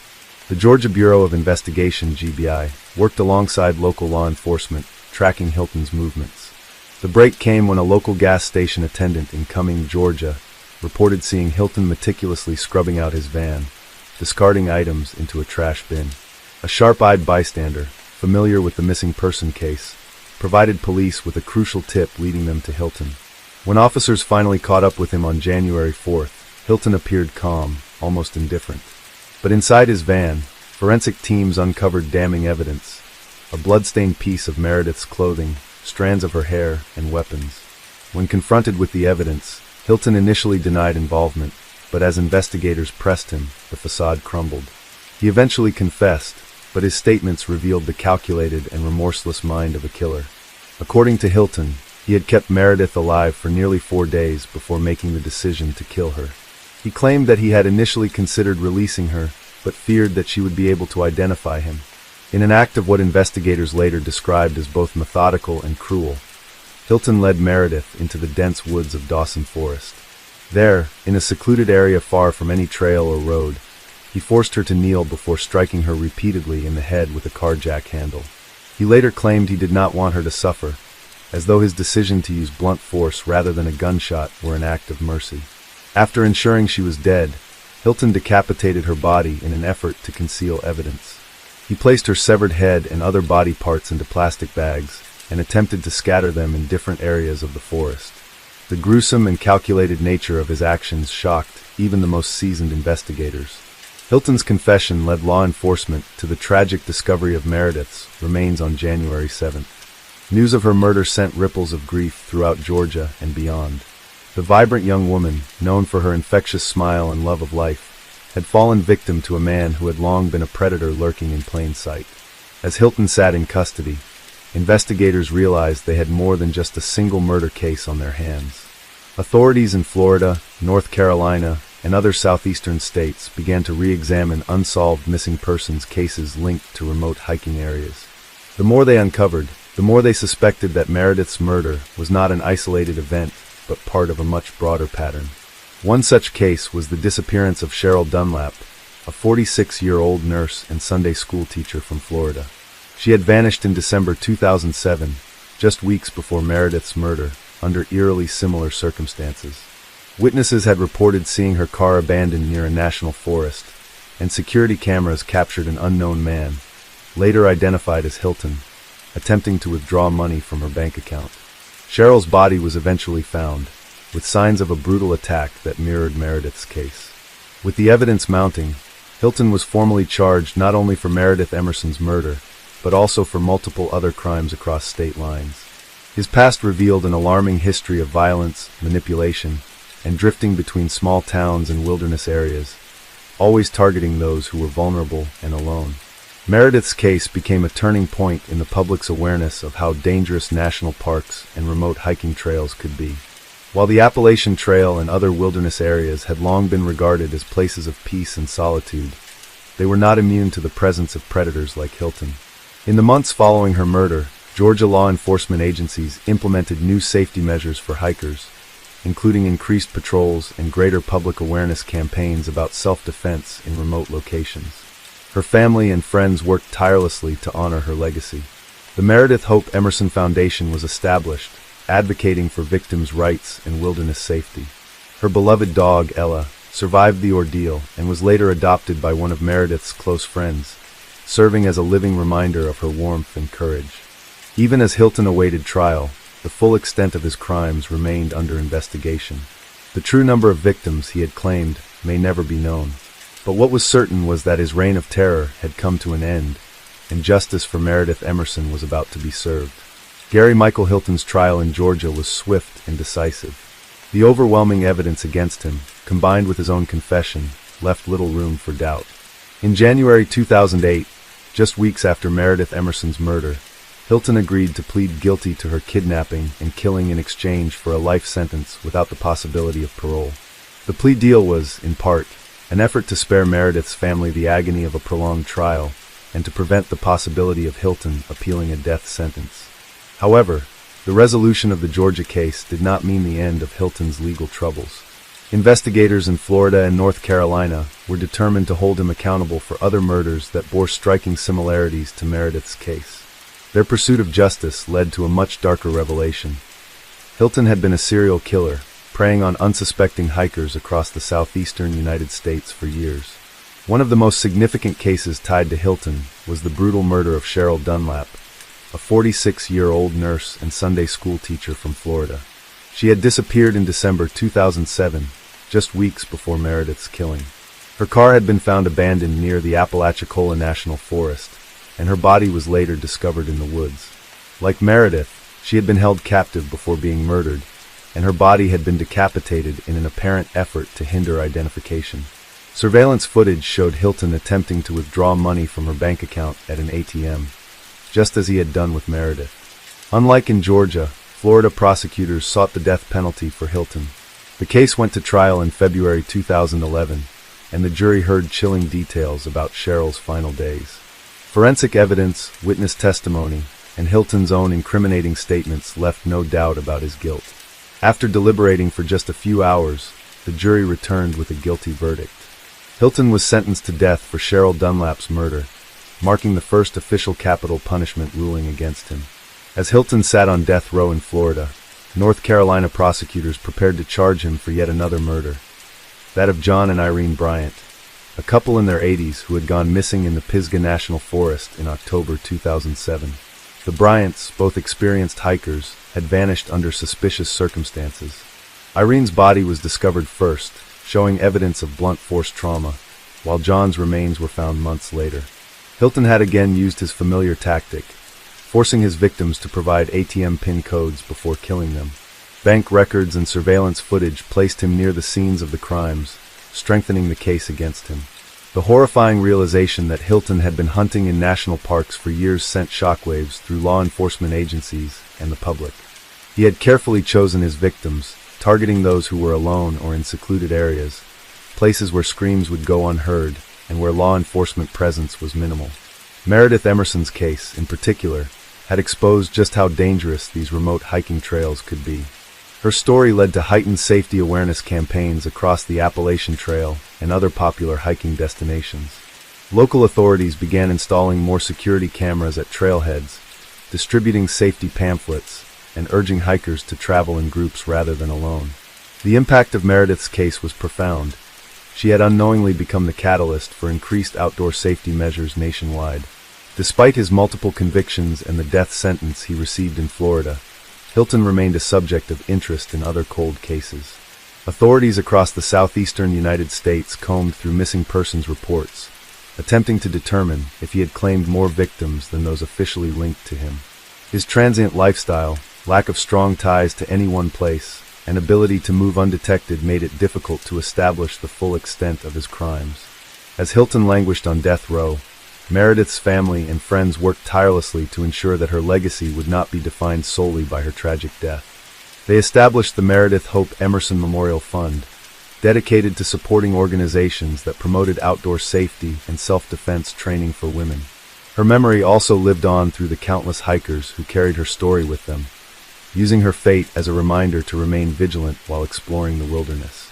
For those who had followed the case, Hilton was not just a murderer, but a chilling embodiment of the dangers that lurked in seemingly serene places. He had exploited the very thing that drew people to the outdoors, solitude and escape, turning it into a deadly trap. His ability to blend into these environments, posing as a harmless drifter, made him one of the most dangerous predators law enforcement had encountered in years. Although justice had been served, the scars left by Hilton's crimes remained. Families of the victims struggled to find closure, knowing their loved ones had suffered at the hands of a remorseless killer. Yet, amid the sorrow, there was also a sense of resilience. Meredith's bravery in resisting her attacker, even in her final moments, served as an inspiration to many. Her refusal to give up her correct ATM PIN for days had bought crucial time that ultimately allowed authorities to track down Hilton before he could claim another life. As time passed, the case faded from the headlines, but its impact endured. The story of Meredith Emerson was not just one of loss, but of strength, courage, and the power of the human spirit. Her determination, even in the face of terror, stood as a testament to the will to survive. Though Hilton's crimes had left a trail of devastation, Meredith's story became a symbol of hope, a reminder that even in the darkest moments, bravery and resilience can shine through. Gary Michael Hilton remains on death row in Florida, where he awaits execution. His name may fade over time, but the legacy of those he took from the world, especially Meredith Emerson, will never be forgotten. Story 6. In early January 2008, the quiet community of Lower Alsace Township, Pennsylvania, was shaken by a violent incident that would leave a lasting impact on its residents.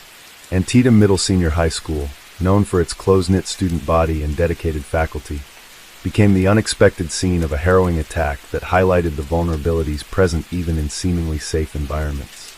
On January 8, 2008, as students settled into their morning classes, 13-year-old Ian Chimenko, a student at Antietam Middle Senior High School, entered a classroom armed with a knife and a blowtorch. Without warning, he began attacking his classmates, stabbing 3 students before faculty members could intervene. In the ensuing chaos, Chimenko used the blowtorch to hold teachers and students at bay, creating a terrifying standoff. Eventually, staff members managed to subdue him, preventing further injuries. The injured students were rushed to a nearby hospital, where they received treatment for their wounds. Fortunately, all 3 survived the attack, but the psychological scars would linger long after their physical injuries healed. The incident sent shockwaves through the community, leaving parents, students, and educators grappling with questions about safety and the underlying causes of such violence. In the days following the attack, authorities launched an investigation into Chimenko's background, seeking to understand what might have led a young teenager to commit such a violent act. Interviews with classmates and teachers painted a complex picture. Some described Ian as a quiet and introverted student who had few friends and often kept to himself. Others noted that he had been the target of bullying, which may have contributed to feelings of isolation and anger. Mental health professionals were brought in to assess Chimenko's psychological state. Preliminary evaluations suggested that he may have been suffering from untreated mental health issues, including depression and anxiety. The combination of social isolation, potential bullying, and mental health struggles likely created a volatile situation that culminated in the tragic events of that January morning. The attack at Antietam Middle Senior High School prompted a broader discussion about school safety and the importance of mental health resources for students. Parents demanded to know how a student could bring weapons into the school undetected and what measures would be implemented to prevent such incidents in the future. The school administration faced intense scrutiny, leading to a comprehensive review of security protocols. In response, the school district implemented several changes aimed at enhancing safety and supporting student well-being. Metal detectors were installed at all entrances, and a policy requiring clear backpacks was enacted to make it more difficult for students to conceal weapons. Additionally, the district increased the presence of school resource officers and provided training for staff on how to recognize and respond to signs of potential violence. Recognizing the critical role of mental health in preventing such tragedies, the district also expanded access to counseling services. They established partnerships with local mental health organizations to provide on-site support for students and created programs aimed at fostering a more inclusive and supportive school environment. Anti-bullying initiatives were strengthened, and efforts were made to encourage students to speak up if they or their peers were struggling. The legal proceedings against Ian Chimenko were complex, given his age and the circumstances surrounding the attack. Prosecutors faced the difficult decision of whether to charge him as a juvenile or seek to have him tried as an adult. After much deliberation, it was decided that Ian would be tried in juvenile court, with a focus on rehabilitation rather than punishment. Throughout the trial, Ian's defense attorneys highlighted his struggles with mental health and the bullying he had endured. They argued that he was a troubled young boy who needed treatment and support, not incarceration. The court ultimately sentenced Ian to a juvenile detention facility, where he would receive counseling and educational services aimed at addressing the root causes of his behavior. The attack at Antietam Middle Senior High School served as a stark reminder of the challenges schools face in ensuring the safety and well-being of their students. It underscored the importance of early intervention, mental health support, and the creation of a school culture where students feel valued and connected. While the community of Lower Alsace Township continues to heal from the events of that day, the lessons learned have led to meaningful changes aimed at preventing such tragedies in the future. In the aftermath of the January 8, 2008, attack at Antietam Middle Senior High School, the community of Lower Alsace Township, Pennsylvania, grappled with a profound sense of shock and disbelief. The incident, involving a 13-year-old student who assaulted his classmates with a knife and wielded a blowtorch, left 3 students injured and raised pressing questions about school safety, mental health, and the factors that could drive a young adolescent to commit such a violent act. As the initial chaos subsided, law enforcement and school officials began piecing together the sequence of events leading up to the attack. According to reports, the assailant, whose name was withheld due to his age, entered his English classroom that morning wearing a dark trench coat and listening to an MP3 player. Without warning, he brandished a knife and began slashing at nearby students, causing panic and confusion. In the ensuing turmoil, he overturned desks, threw books, and ignited firecrackers, further escalating the fear among his peers. Teachers and staff acted swiftly to subdue him, preventing more severe injuries. The 3 students who sustained stab wounds were promptly treated at a local hospital and were fortunate to have suffered only minor injuries. The subsequent investigation revealed that the assailant had come to school that day carrying a small can of gasoline, a water bottle filled with torch fluid, additional knives, firecrackers, and face masks designed to filter out fumes. This arsenal suggested a level of premeditation that was alarming to both authorities and the community.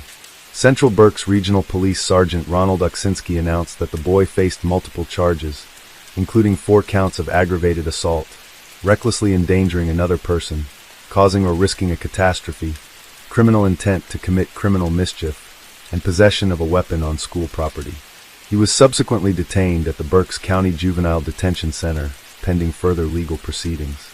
In the days following the attack, Antietam Middle Senior High School reopened under heightened security measures.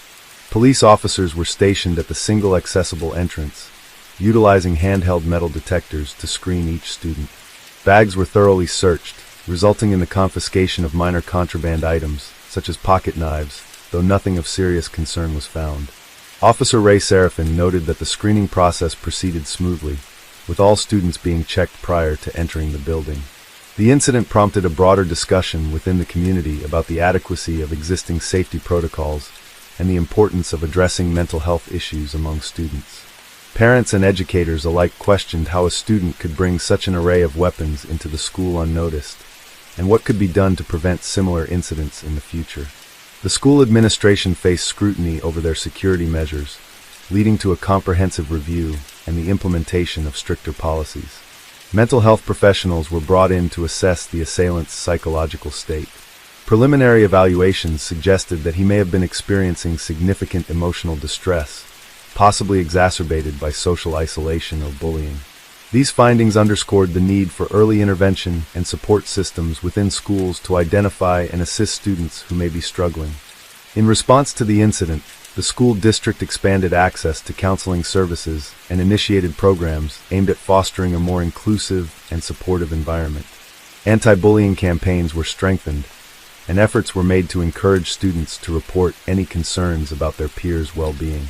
The goal was to create a culture where students felt safe to speak up and seek help, thereby preventing future tragedies. The legal proceedings against the young assailant were complex, given his age and the severity of his actions. The juvenile court system aimed to balance accountability with the potential for rehabilitation, focusing on providing the necessary support to address the underlying issues that contributed to the incident. The case highlighted the challenges inherent in dealing with serious offenses committed by minors and the importance of a justice system that can adapt to such situations.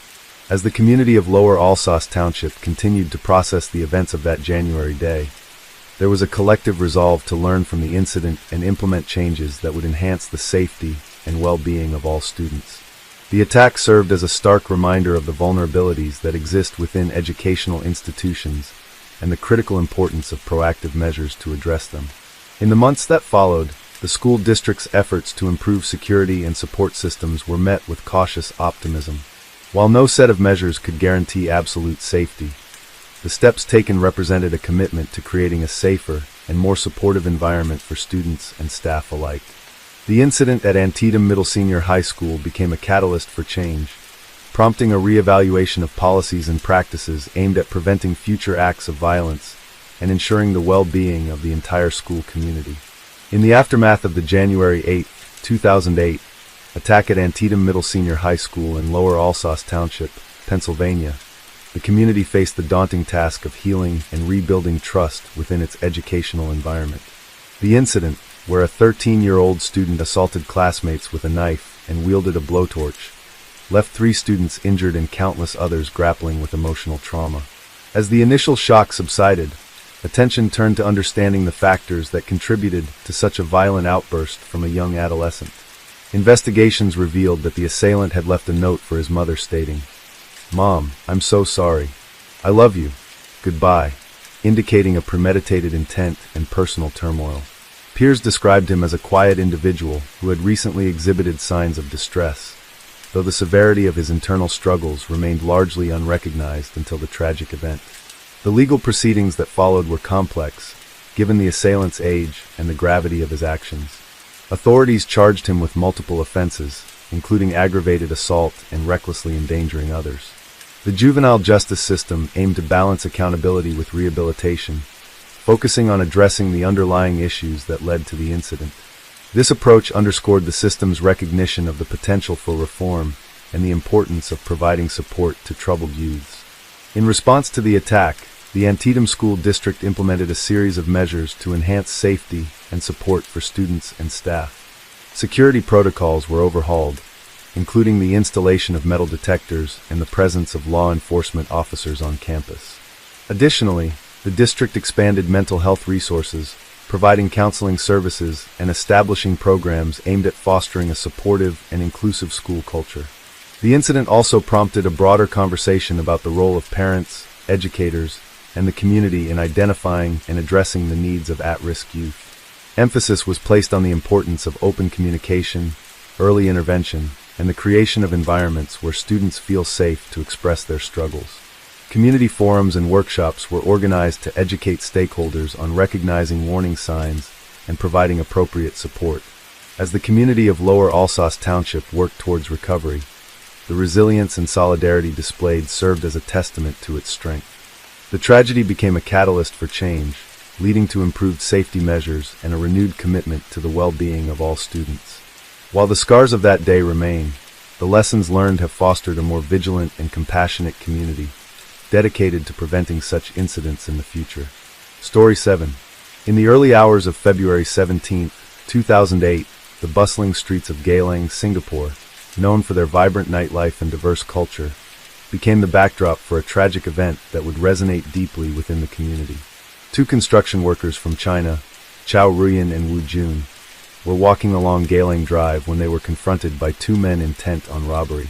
This encounter would escalate into a violent assault, leading to a case that highlighted the darker facets of urban life and the severe consequences of violent crime.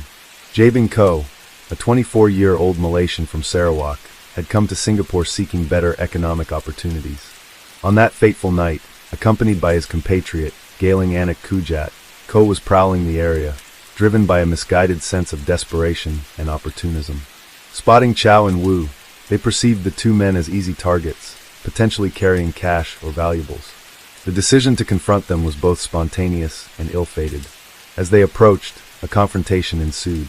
The exact sequence of events remains a subject of dispute, but what is clear is that Ko armed himself with a tree branch and, in a fit of aggression, struck Chow multiple times on the head. The force of the blows was so severe that it left Chow with 14 skull fractures, injuries that would prove fatal. Wu Jun managed to escape, his life spared but forever altered by the trauma of witnessing his friend's brutal assault. Chow was rushed to the hospital, where medical teams fought to save his life. Despite their efforts, the extent of his injuries was too great, and he succumbed to his wounds 6 days later. The news of his death sent shockwaves through both the local and expatriate communities, casting a somber shadow over the city. The Singapore police force, known for its efficiency and thoroughness, swiftly initiated an investigation. Through meticulous detective work, they identified Ko and Galing as the primary suspects. Both men were apprehended and charged with murder under Section 300C of the Penal Code, read with Section 34, which pertains to acts done by several persons in furtherance of a common intention. The trial that followed was closely watched, shedding light on the circumstances that led to such a violent act.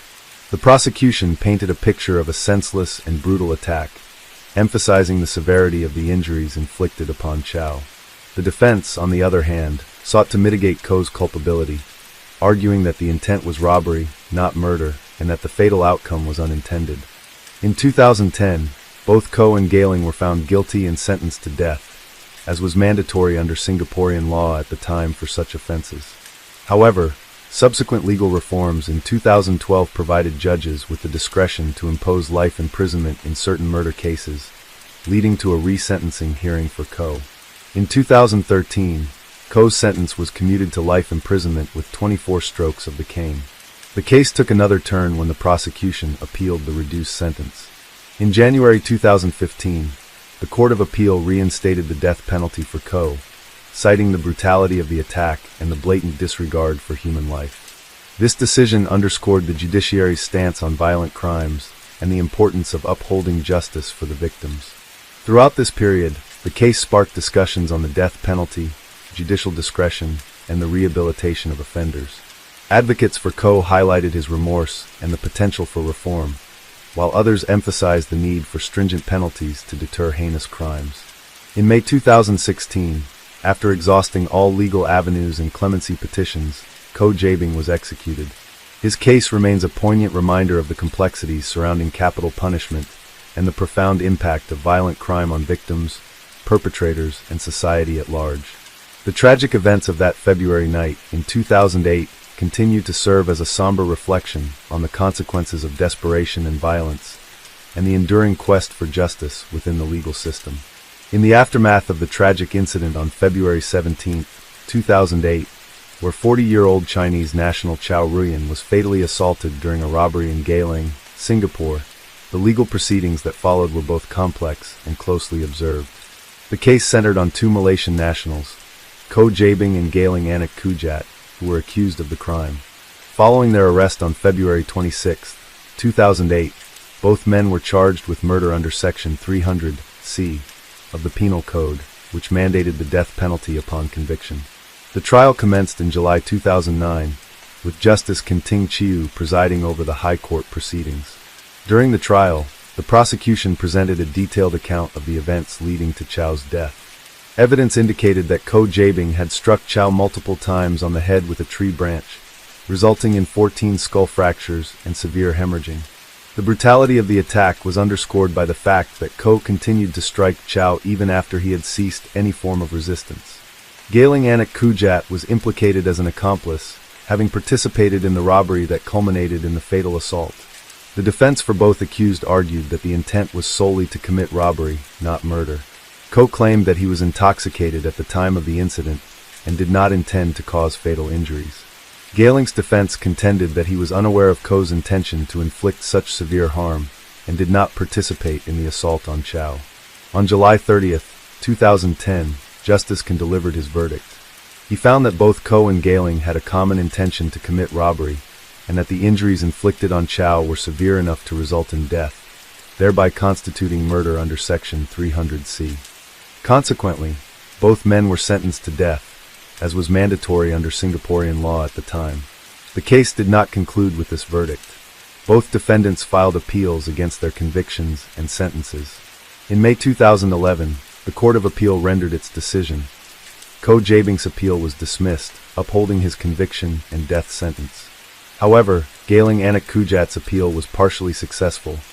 His murder conviction was reduced to robbery with hurt, and he was subsequently resentenced to 18 years and 6 months imprisonment, along with 19 strokes of the cane. The legal journey took another turn in 2013, when Singapore amended its laws to allow judicial discretion in imposing the death penalty for certain categories of murder. This legislative change provided an opportunity for Ko Jabing to seek resentencing. In August 2013, upon review, Ko's death sentence was commuted to life imprisonment with 24 strokes of the cane. However, the prosecution appealed this resentencing decision, arguing that the heinous nature of the crime warranted the reinstatement of the death penalty. In January 2015, the Court of Appeal, in a split decision 3-2, reinstated Ko Jabing's death sentence, emphasizing the brutality of the attack and the need for a deterrent sentence. Throughout this protracted legal process, Ko's case became a focal point for discussions on the death penalty in Singapore. Advocates for clemency highlighted factors such as Ko's youth at the time of the offense, his expressed remorse, and the potential for rehabilitation.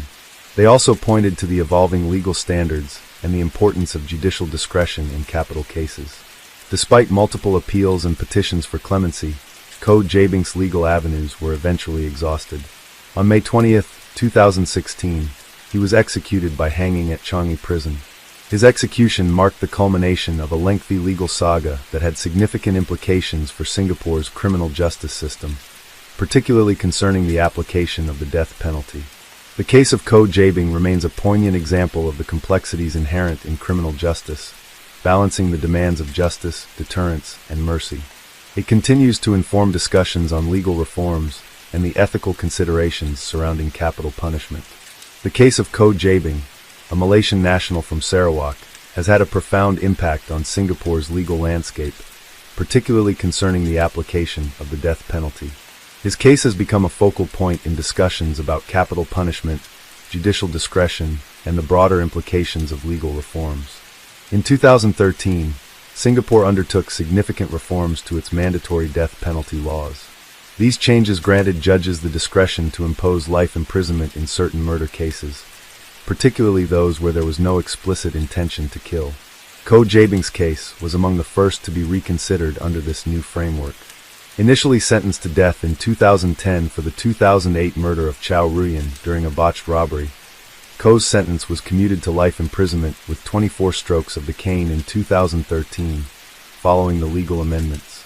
However, in a subsequent appeal by the prosecution, the Court of Appeal reinstated the death penalty in January 2015, citing the brutality of Ko's actions and the need for deterrence. The reinstatement of Ko's death sentence was not without controversy. The Court of Appeal's decision was split, with a 3-2 majority favoring the death penalty. This close decision highlighted the complexities and differing judicial philosophies surrounding capital punishment. The majority held that Ko's actions demonstrated a blatant disregard for human life, warranting the harshest penalty. In contrast, the dissenting judges believed that there was room for mercy, given the possibility that Ko did not intend to cause fatal injuries. Following the reinstatement of his death sentence, Ko's legal team pursued multiple avenues to seek clemency. They filed petitions highlighting Ko's remorse, his young age at the time of the offense, and his potential for rehabilitation.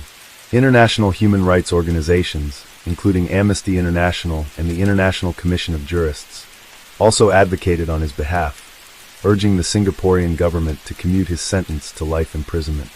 Despite these efforts, all appeals and clemency petitions were ultimately denied. Koh Jae-bing's execution on May 20, 2016, marked a significant moment in Singapore's judicial history. Notably, his execution was carried out in the afternoon, deviating from the customary practice of conducting executions at dawn. This case has since been cited in subsequent legal proceedings and has influenced the sentencing framework in murder cases, particularly concerning the discretionary powers of judges in capital cases. The broader implications of Koh's case have sparked ongoing debates about the death penalty in Singapore. Proponents argue that capital punishment serves as a necessary deterrent against heinous crimes, ensuring justice for victims and maintaining public safety. They contend that the severity of Koh's actions justified the ultimate penalty, emphasizing the need to uphold the rule of law. Opponents, however, raise concerns about the irreversible nature of the death penalty and the potential for judicial errors. They highlight the moral and ethical considerations of state-sanctioned executions and advocate for alternative forms of punishment that allow for rehabilitation. Koh's case, with its multiple appeals and the eventual split decision by the Court of Appeal, underscores the complexities and potential fallibilities inherent in capital cases. In the years following Koh's execution, Singapore has continued to grapple with the application of the death penalty. While the 2013 legal reforms introduced greater judicial discretion, the fundamental debate over capital punishment persists. Cases like Koh's serve as critical reference points in these discussions, illustrating the delicate balance between justice, deterrence, and mercy. Internationally, Koh Jae-bing's case has drawn attention to Singapore's use of the death penalty, influencing perceptions of the country's legal system. Human rights organizations have cited his case in broader campaigns against capital punishment, advocating for moratoriums and the eventual abolition of the death penalty worldwide. Within Singapore, the legacy of Koh's case continues to inform legal practice and policy. It has prompted introspection within the judiciary regarding sentencing practices and has influenced subsequent rulings in capital cases.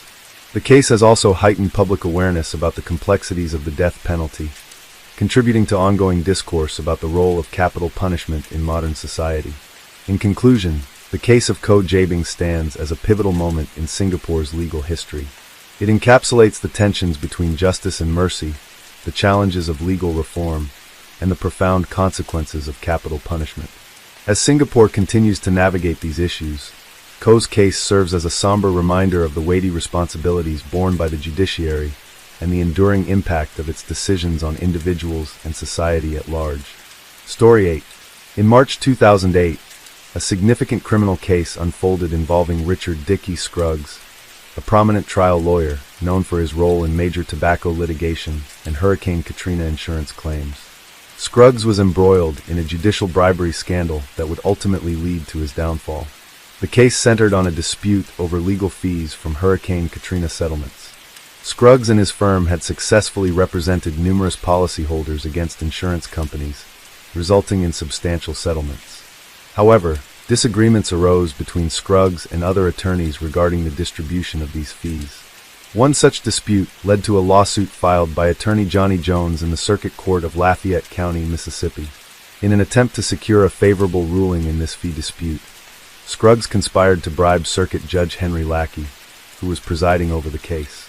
The plan involved offering Judge Lackey $40,000 in exchange for a favorable decision. Unbeknownst to Scruggs, Judge Lackey reported the bribery attempt to federal authorities and cooperated with an FBI investigation. On March 14, 2008, Scruggs pleaded guilty in federal court to conspiring to bribe Judge Lackey. This plea was a significant development, given Scruggs' prominence in the legal community. He was subsequently sentenced to 5 years in prison for the bribery charge. This case highlighted issues of corruption within the legal system and served as a cautionary tale about the ethical responsibilities of attorneys. Scruggs' actions not only led to his personal downfall, but also cast a shadow over the legal victories he had previously achieved. The Scruggs bribery scandal underscored the importance of judicial integrity and the severe consequences of attempting to undermine the justice system through corrupt practices. The courtroom was eerily silent as Richard Scruggs stood before the judge, his once commanding presence now diminished by the weight of his crimes. The legal titan, who had built his career on taking down powerful corporations, was now at the mercy of the very system he had attempted to corrupt. His deep-set eyes, once filled with confidence, betrayed a hint of regret, perhaps not for his actions, but for the fact that he had been caught. The scandal had shaken the legal community to its core. Scruggs, once heralded as a champion of the people, had exposed the darker side of high-stakes litigation. It wasn't just about justice, it was about power, influence, and greed. The case had begun unraveling months before, when Judge Henry Lackey, a well-respected circuit judge in Mississippi, received an unusual offer. Through intermediaries, Scruggs' associates had attempted to persuade Lackey to rule in his favor in a bitter legal fee dispute. The amount in question was staggering, millions of dollars in legal fees stemming from Hurricane Katrina settlements. Scruggs, already wealthy beyond measure from his victories against big tobacco and insurance companies, wasn't satisfied. He wanted control over every cent. But Lackey wasn't the kind of man to be bought. Instead of entertaining the bribe, he did something that would change the course of Scruggs' life. He reported the attempt to federal authorities. The FBI quickly became involved, setting up an undercover sting operation that would ultimately trap Scruggs in his own web of corruption. Over the course of several months, agents recorded meetings, intercepted messages, and collected damning evidence. The government had built an airtight case, leaving Scruggs with no room to maneuver. By March 2008, the evidence was overwhelming. His associates, including his son Zach Scruggs, were also implicated, creating a scandal that extended beyond just one man. The legal community watched in disbelief as one of their most powerful figures faced the full force of federal prosecution.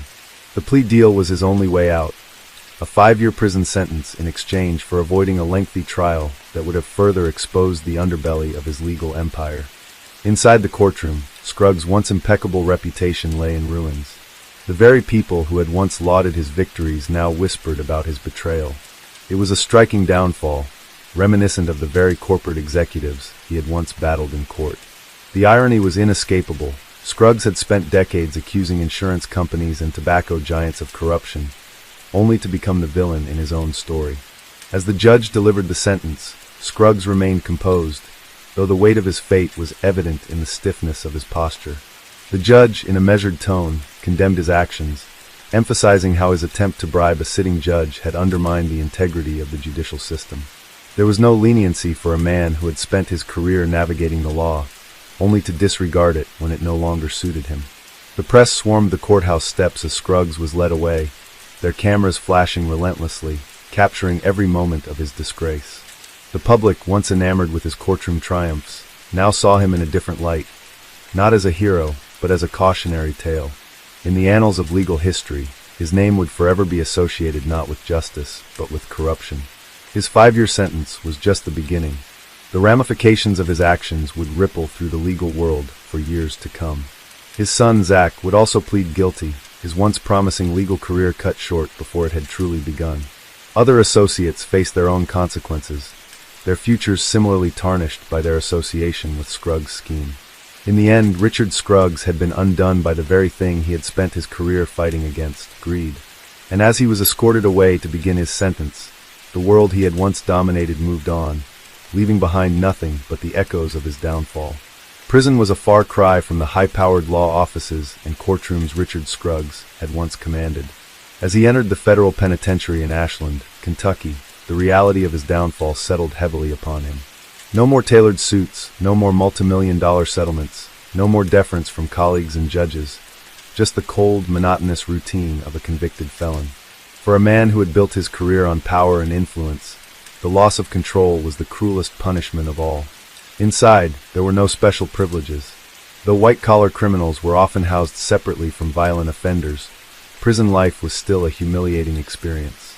Scruggs, once feared and respected in legal circles, was now just another inmate in a system he had spent his life navigating from the outside. He had to learn the unspoken rules of survival, just as he had once learned the intricacies of the law. The world outside moved on without him. The legal community dissected his case, using it as a cautionary tale for young lawyers about the dangers of hubris and unchecked ambition. His name, once synonymous with groundbreaking litigation, became a byword for corruption. Law students studied his downfall, and ethical discussions in legal classrooms often cited his case, as an example of how greed could consume even the most successful attorneys. Meanwhile, the impact of his conviction extended beyond his own suffering. His family bore the weight of his disgrace, particularly his son Zach, who had also pleaded guilty to lesser charges. Once poised to follow in his father's footsteps, Zach's career was effectively over before it had begun.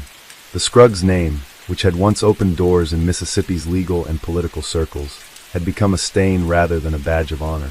Back in Mississippi, those who had once worked with Scruggs tried to distance themselves from the scandal. Former allies, eager to preserve their own reputations, downplayed their associations with him.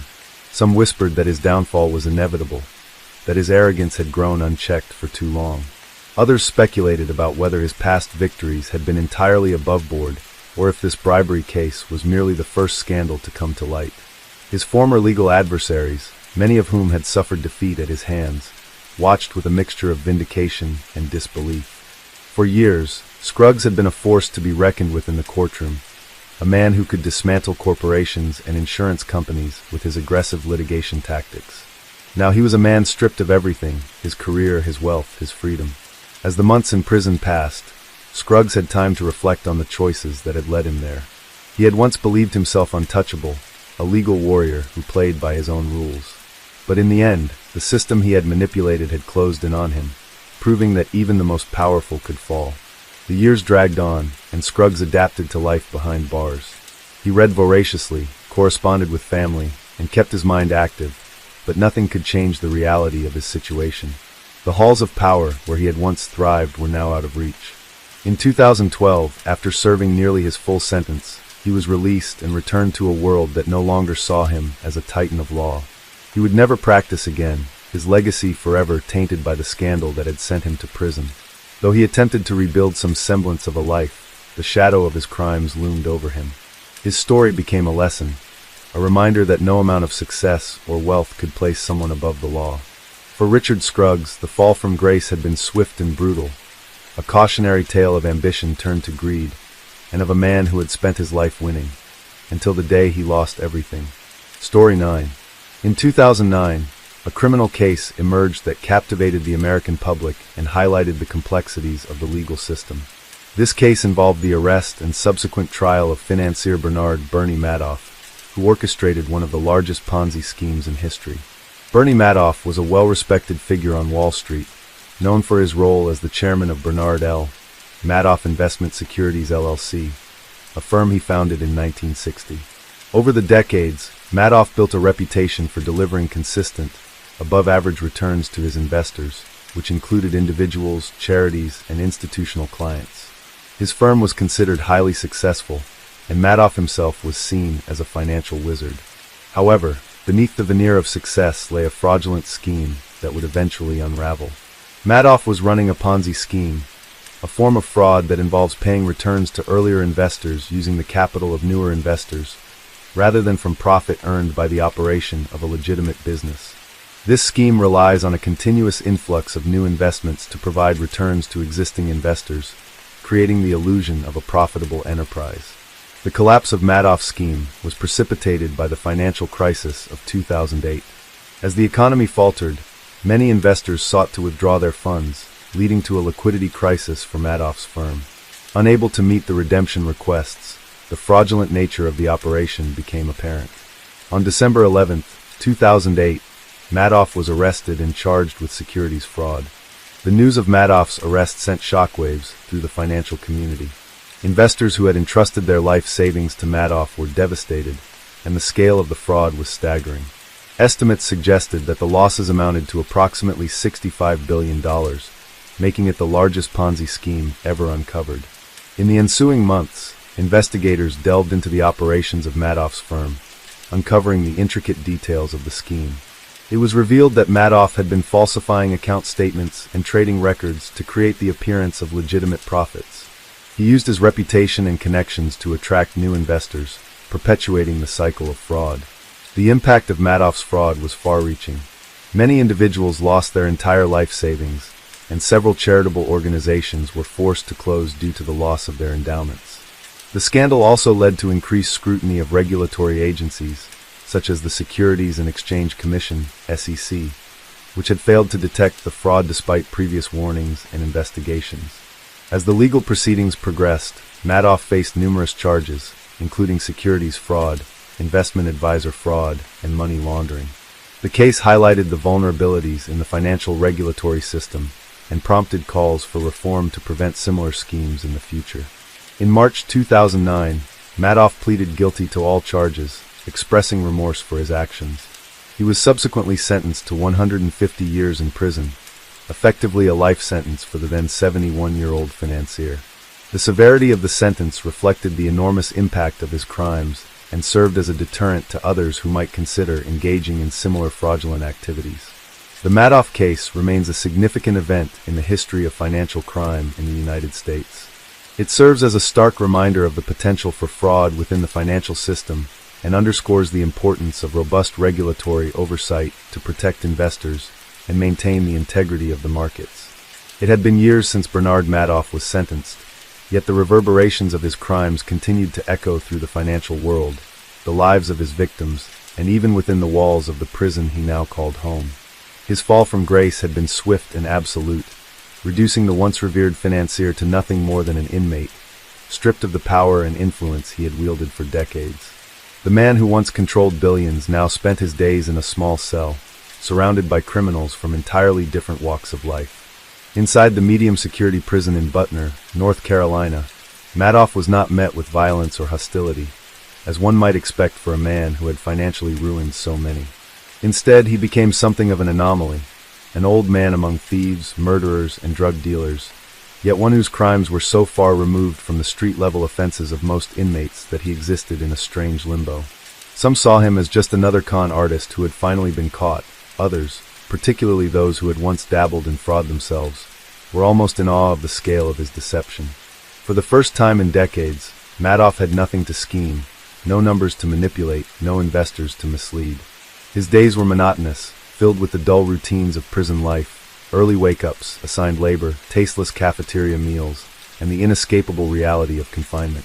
He was no longer Bernie Madoff, the Wall Street Titan.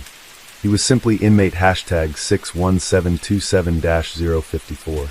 Yet even in prison, the consequences of his crimes continued to unfold. His victims, numbering in the thousands, spent years trying to rebuild their lives, but for many, the damage was irreparable. Some had lost their entire life savings and found themselves destitute in their retirement years. Charitable foundations that had invested with Madoff collapsed overnight, leaving the causes they supported without funding. Families who had entrusted their wealth to him were left shattered, betrayed not just by the man himself, but by a financial system that had failed to stop him sooner. The psychological toll was just as severe as the financial devastation. Stories emerged of investors who had taken their own lives in despair after discovering they had lost everything. Among the most notable tragedies was the death of René Curie-Magan de la Villahuchet, a French aristocrat and money manager who had personally invested and lost millions with Madoff.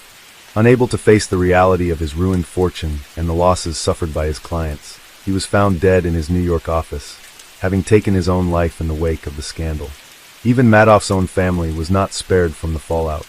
His sons, Mark and Andrew, had both worked in the firm but claimed they had no knowledge of the fraud their father had orchestrated.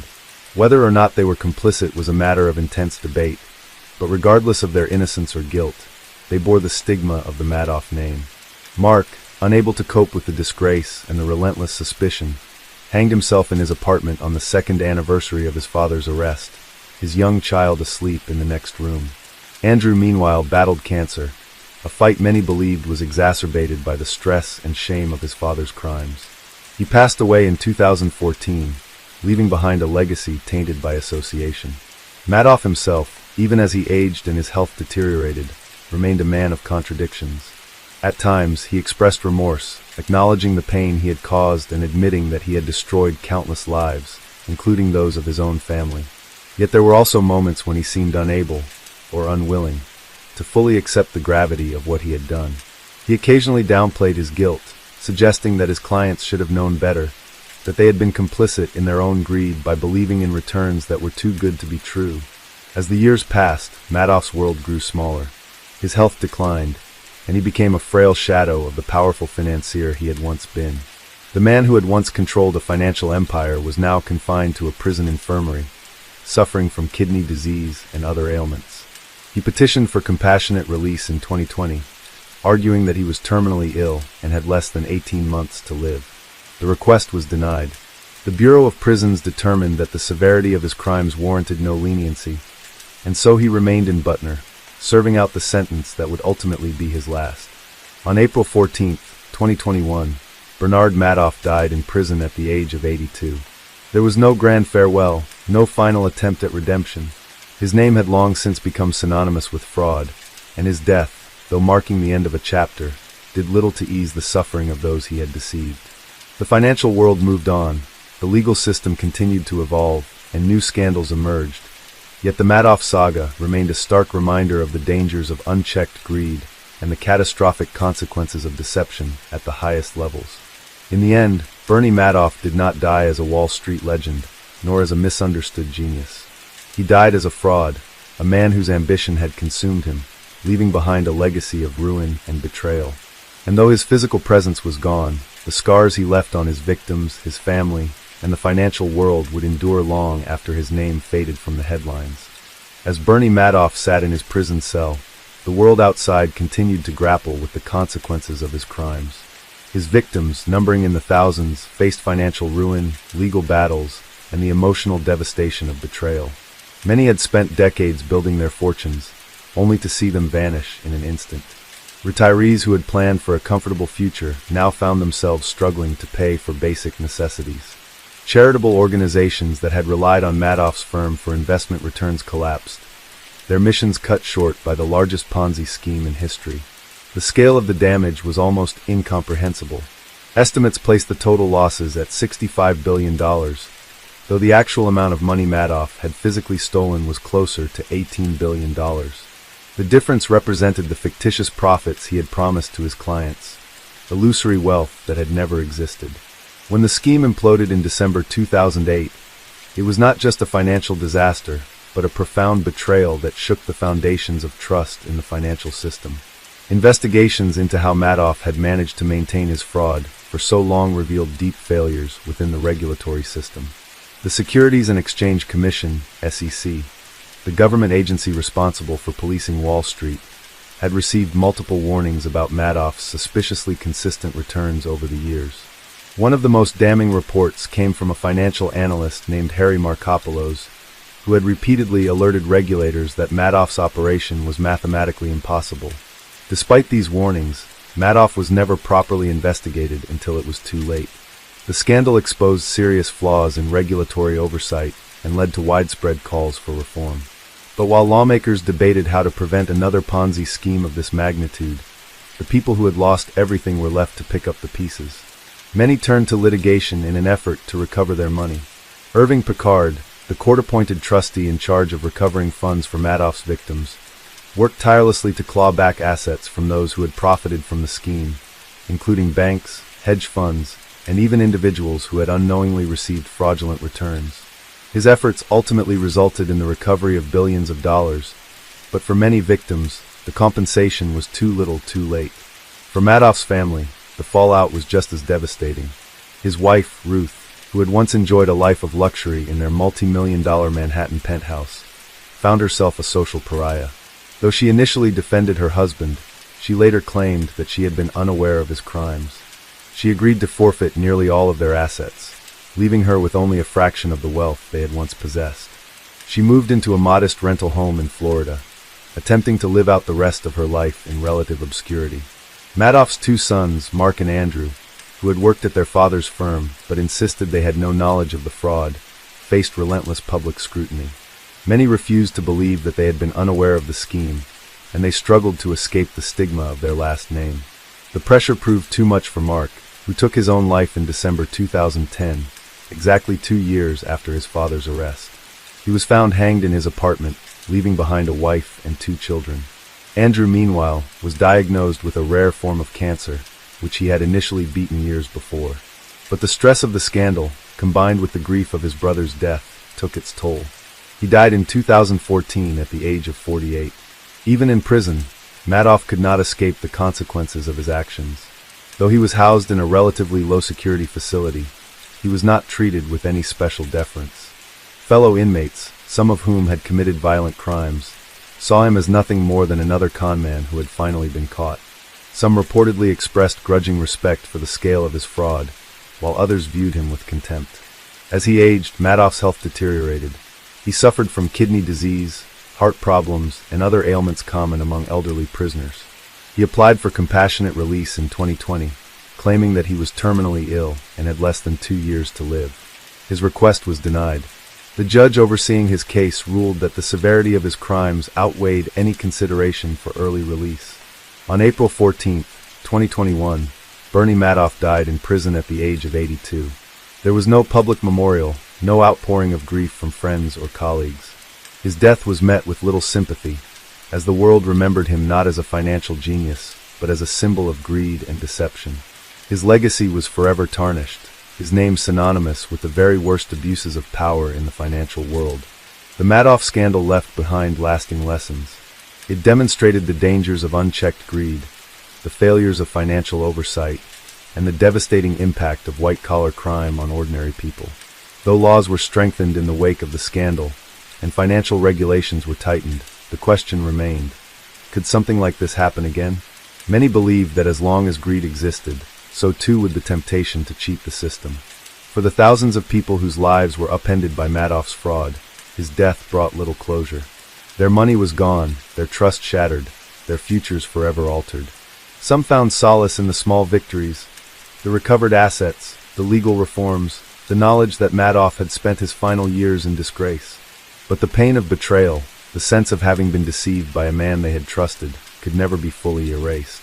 And so Bernie Madoff faded into history, not as a Wall Street legend, but as a cautionary tale, a reminder that even the most respected figures can be capable of unimaginable deceit, and that in the world of finance, if something seems too good to be true, it probably is. Story 10. In 2009, Japan was shaken by a criminal case that exposed the dark side of the country's burgeoning online dating culture. Kane Kojima, a 34-year-old woman from Hokkaido, was arrested and later convicted for the murders of 3 men she had met through marriage-hunting websites, known in Japan as konkatsu sites. Her case, which became widely known as the Konkatsu Killer case, highlighted the potential dangers lurking in the pursuit of love in the digital age. Kojima presented herself as a charming and sophisticated woman, often fabricating stories about her background to attract potential partners. She claimed to be a piano instructor and food coordinator, and even alleged that her father was a professor at the University of Tokyo. These fabrications, combined with her persuasive demeanor, allowed her to gain the trust of several men, many of whom were seeking marriage. The first known victim was 53-year-old Takao Terada, a salaryman from Ome, Tokyo. In January 2009, Terada was found dead in his home from carbon monoxide poisoning. At the time, his death was ruled a suicide and no autopsy was performed. It was later revealed that shortly before his death, approximately 17 million yen had been transferred from Terada's bank account to Kojima's account. In May 2009, 80-year-old Kenzo Ando from Noda, Chiba Prefecture, died in a house fire that was initially believed to be accidental. However, further investigation revealed that several Yeontan charcoal briquettes had been placed near his body, suggesting that the cause of death was carbon monoxide poisoning. Kojima had stolen valuable paintings from Ando's house and withdrew 1.9 million yen from his bank account immediately after his death. The case that ultimately led to Kojima's arrest was the death of 41-year-old Yoshiyuki Oid from Tokyo. In August 2009, Oid was found dead in a rental car parked in Saitama Prefecture, with the cause of death determined to be carbon monoxide poisoning. Investigators found inconsistencies in the suicide theory and discovered that Kojima had received about 4.7 million yen from Oid under the pretense of marriage. As investigators delved deeper into Kojima's past, they uncovered a pattern of suspicious deaths among men she had been involved with. While she was only convicted for the murders of Terada, Ando, and Oid, authorities suspected her involvement in at least 4 other deaths dating back to 2007. In each case, the victims had transferred significant sums of money to Kojima before their untimely deaths. Kojima's trial garnered massive media attention in Japan, with the public fascinated by the juxtaposition of her outward appearance and the heinous nature of her crimes. In 2012, she was found guilty of murder and sentenced to death. Her case served as a stark reminder of the potential perils of online dating and the lengths to which individuals might go to exploit the vulnerabilities of those seeking companionship. The Konkatsa killer case also prompted discussions about the need for greater regulation and safety measures on dating platforms, as well as the importance of thorough background checks and the exercise of caution when forming relationships in the digital realm. As the investigation into Kane Kojima deepened, law enforcement and prosecutors faced a significant challenge in proving her guilt beyond a reasonable doubt. Unlike violent murders that left behind clear physical evidence, her method relied on subterfuge, manipulation, and the careful staging of deaths to appear as suicides or accidents. Investigators knew they needed more than circumstantial evidence to convict her, and they began meticulously reconstructing her relationships with the victims, analyzing financial transactions, and interviewing former acquaintances who had narrowly escaped falling victim to her schemes. One of the most disturbing aspects of Kojima's crimes was her ability to identify vulnerable men, those who were lonely, desperate for companionship, and often financially stable enough to support her extravagant lifestyle. She primarily targeted older men, or those who were socially awkward, preying on their desire for love and marriage. Through online dating platforms, she would craft an idealized version of herself, portraying a warm and affectionate woman eager to settle down. She fabricated elaborate backstories, claiming to be from a prestigious family or to have a successful career, all designed to earn the trust of her potential victims. Once she had ensnared a man, Kojima wasted no time in securing financial benefits. She was a master of persuasion, convincing her victims to shower her with expensive gifts, cover her living expenses, or directly transfer large sums of money to her account under the pretense of wedding preparations or emergency situations. In many cases, she would claim that she had financial troubles or needed urgent funds for medical expenses, creating a sense of obligation in her partners. The men, enamored by her charm and the illusion of a future together, willingly handed over their money, unaware that they were financing their own demise. The turning point in the case came when investigators discovered a clear pattern in the deaths of her victims. Though each case had initially been classified as suicide or accidental, detectives noted striking similarities. All the victims had died from carbon monoxide poisoning, often with charcoal briquettes found nearby. While charcoal burning suicides were not unheard of in Japan, the repetition of this specific method, combined with Kojima's financial gain from each death, raised red flags.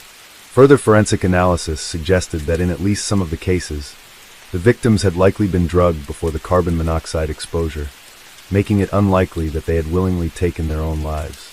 Authorities also scrutinized Kojima's behavior following each death. Rather than showing grief or distress, she moved on almost immediately, seeking out new partners within days or even hours after a victim's passing.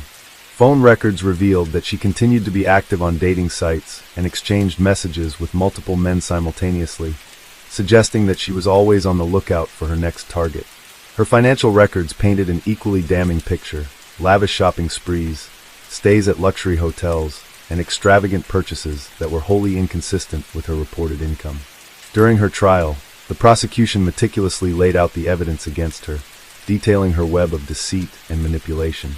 They presented witness testimonies from former boyfriends who had managed to escape her clutches, many of whom described eerily similar experiences, being showered with affection, asked for money, and then abruptly discarded when they refused or when Kojima found a more lucrative target. Despite the overwhelming evidence, Kojima maintained her innocence, presenting herself as a misunderstood woman who had simply been unlucky in love. She argued that the men in question had taken their own lives due to financial or emotional distress unrelated to her. Her defense team claimed that there was no direct proof that she had murdered them, emphasizing the lack of eyewitness accounts or forensic evidence linking her directly to the deaths. However, the prosecution countered with a compelling narrative that left little room for doubt.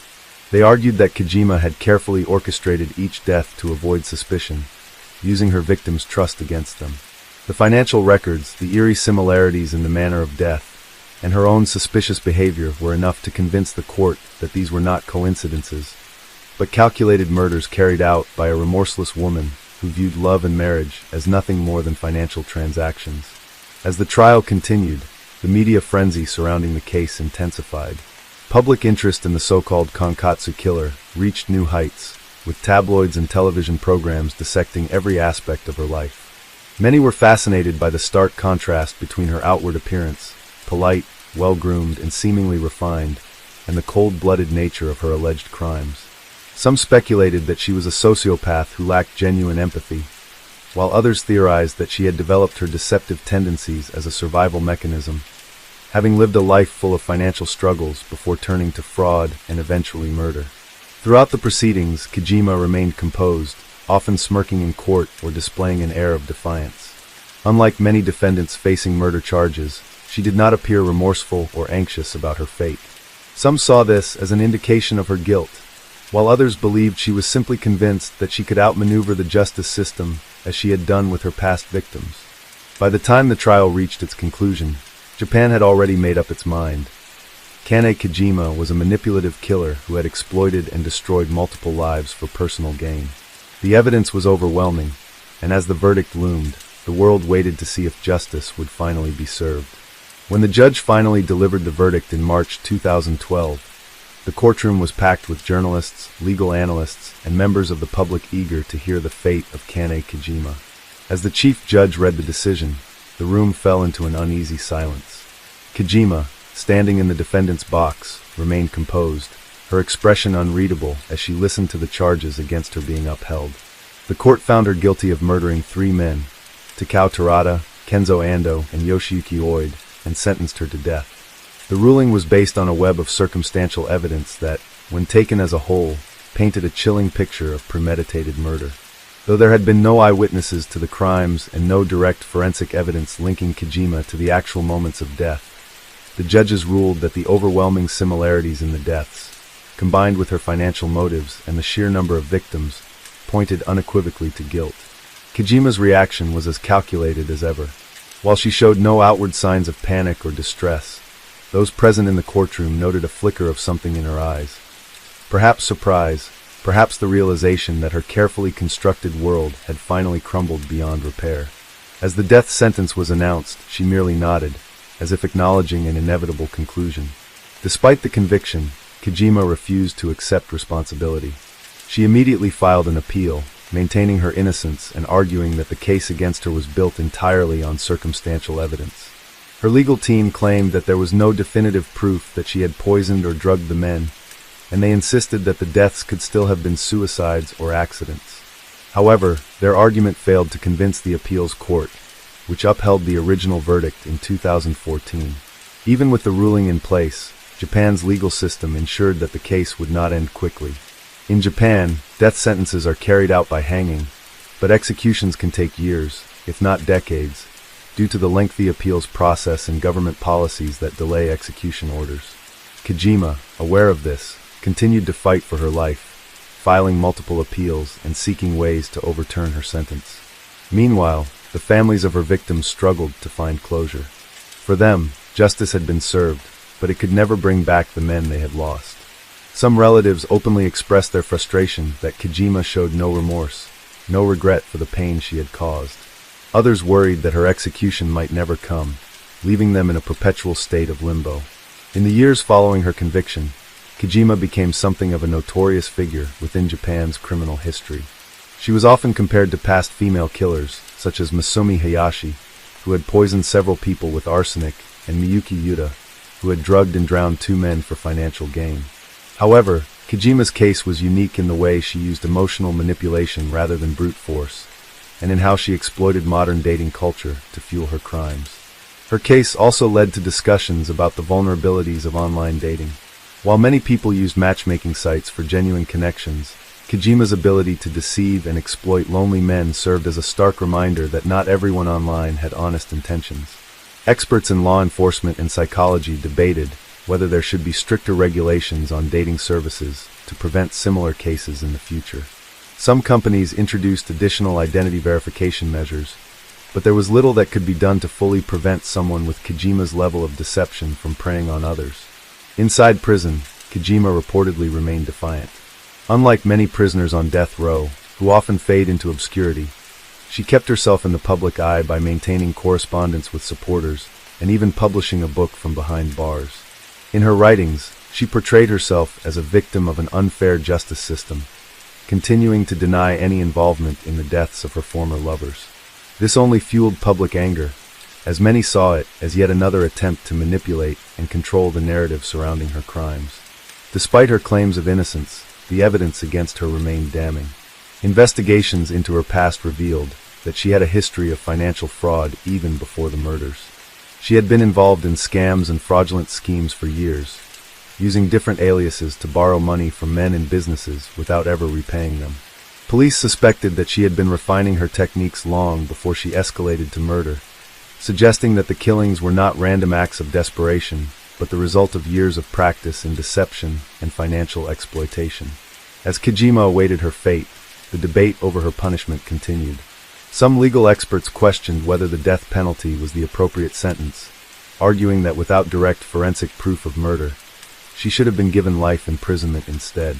Others pointed out that Japan's judicial system had rarely handed down the death sentence to women, making her case an unusual precedent. However, the general public had little sympathy for her. The sheer coldness of her actions, the deliberate way she targeted and disposed of vulnerable men, and her complete lack of remorse made her one of the most despised criminals in modern Japanese history. Years passed, and Kojima remained in her cell, appealing her sentence at every opportunity. Unlike other inmates on death row, who often isolate themselves, she continued to engage with the media and legal system, refusing to fade into the background. Whether she would ultimately be executed or continue to fight her sentence indefinitely remained uncertain. But no matter what happened, one thing was clear. Kane Kojima would forever be remembered not as a woman seeking love, but as a predator who used romance as a weapon, a woman who lured men with the promise of companionship, only to leave them penniless and dead. And in that legacy, she ensured that her name would remain etched in the annals of crime history, a cautionary tale of deception, greed, and the darkness that can sometimes lurk behind a smiling face. Story 11. In 2009, Indonesia was captivated by a legal case that underscored the tensions between freedom of expression and defamation laws in the digital age. Prida Mulyasari, a 32-year-old housewife and mother of two, found herself at the center of a national controversy after she was sued by Omni International Hospital in Tangerang for defamation. Her alleged crime? Sending an email to friends detailing her dissatisfaction with the hospital's services, which subsequently went viral. Prida's ordeal began in August 2008 when she sought treatment at Omni Hospital for what was initially diagnosed as dengue fever. Dissatisfied with the care she received and the hospital's handling of her condition, she composed an email expressing her grievances and warning others about her experience. This email, intended for a private audience, quickly spread across the internet, reaching online forums and social media platforms. The hospital responded by filing both civil and criminal defamation charges against Prida, citing reputational damage. In May 2009, the Tangerang District Court found her guilty in the civil case, ordering her to pay a fine of 204 million rupiah, approximately $20,500. Concurrently, the criminal case led to her detention, sparking widespread public outrage. The case highlighted the overreaction of Indonesian prosecutors when presented with cases being pursued by influential individuals and companies. Due to the proximity of the presidential elections in July 2009, the various candidates either visited Prida Mulyasari in jail or publicly commented on the case. Support from a group on MySpace attracted considerable support as well as Indonesian blog sites. The case brought attention to clauses of the Indonesian Information and Electronic Transaction Law, which are currently being challenged and questioned as a result of Prida Mulyasari's case. Prida was fined 204 million Indonesian rupiah, $20,500, causing support for her to grow stronger. A mailing list and Facebook group called Coin Untuk Prida started raising money from people throughout Indonesia. People started collecting coins to help Prida to pay the fine. Seeing the huge support for Prida, Omni International Hospital dropped the civil lawsuit. The Supreme Court of Indonesia in June 2012 overturned Prida's conviction and jail sentence. The Prida Mulyasari case became a landmark moment in Indonesia's legal and social landscape, highlighting the challenges of balancing defamation laws with freedom of expression in the digital era. It underscored the need for legal reforms to protect individuals' rights to voice their opinions without fear of undue legal repercussions, especially in matters of public interest. As Prida Mulyasari sat in her small cell at the Tangerang Women's Prison, she struggled to grasp how a simple email meant for close friends had spiraled into a national controversy. She had never imagined that expressing her personal frustration about a hospital visit would lead to a legal battle that could change the course of her life. With 2 young children at home, her greatest fear was not the prison walls that now surrounded her, but the thought of being separated from them for years. The charges against her stemmed from Indonesia's strict defamation laws, which were embedded in both the criminal code and the more recent Electronic Information and Transactions (ITE) law. The latter, passed in 2008, had introduced new regulations on digital communication, making it easier for individuals and corporations to pursue defamation cases based on online statements. Under this law, even private emails or social media posts could be deemed criminal if they were seen as damaging to someone's reputation. Omni International Hospital, the plaintiff in her case, argued that Prida's email had tarnished their reputation, causing patients to lose trust in their services. They claimed financial losses as a result of the negative publicity. The hospital's legal team pushed aggressively for her conviction, despite growing public sympathy for her plight. Many Indonesians saw the lawsuit as a case of corporate bullying, a powerful institution using the legal system to silence an ordinary citizen. Public support for Prida grew rapidly. Her story spread across newspapers, radio, and television, turning her into an unexpected symbol of resistance against Indonesia's outdated defamation laws. Bloggers, social media users, and human rights organizations rallied behind her, launching the campaign Coin Untuk Prida, Coins for Prida. Thousands of Indonesians from all walks of life began collecting spare change to help her pay the hefty 204 million Indonesian rupiah fine imposed by the civil court. The campaign gained immense traction, with people donating coins in jars, envelopes, and even sacks. Schools, offices, and community centers across the country became collection points for the donations. The case also caught the attention of Indonesia's political elite, as it unfolded just months before the 2009 presidential elections. Candidates, eager to align themselves with the growing wave of public anger, made statements in support of Prida. Some visited her in prison, while others called for a review of the defamation laws that had led to her prosecution. The controversy became a rallying point for discussions about freedom of speech, the influence of corporations in legal matters, and the need for judicial reform. As Prida awaited trial for the criminal case, her defense team worked tirelessly to challenge the charges. They argued that she had never intended to defame the hospital. Her email was a private correspondence expressing personal dissatisfaction. The hospital, they contended, had turned a minor grievance into a full-scale legal attack, seeking to set an example that would deter others from criticizing them in the future. Inside the courtroom, the prosecution presented evidence of the email's widespread circulation as proof that Prida's words had caused harm to the hospital's reputation.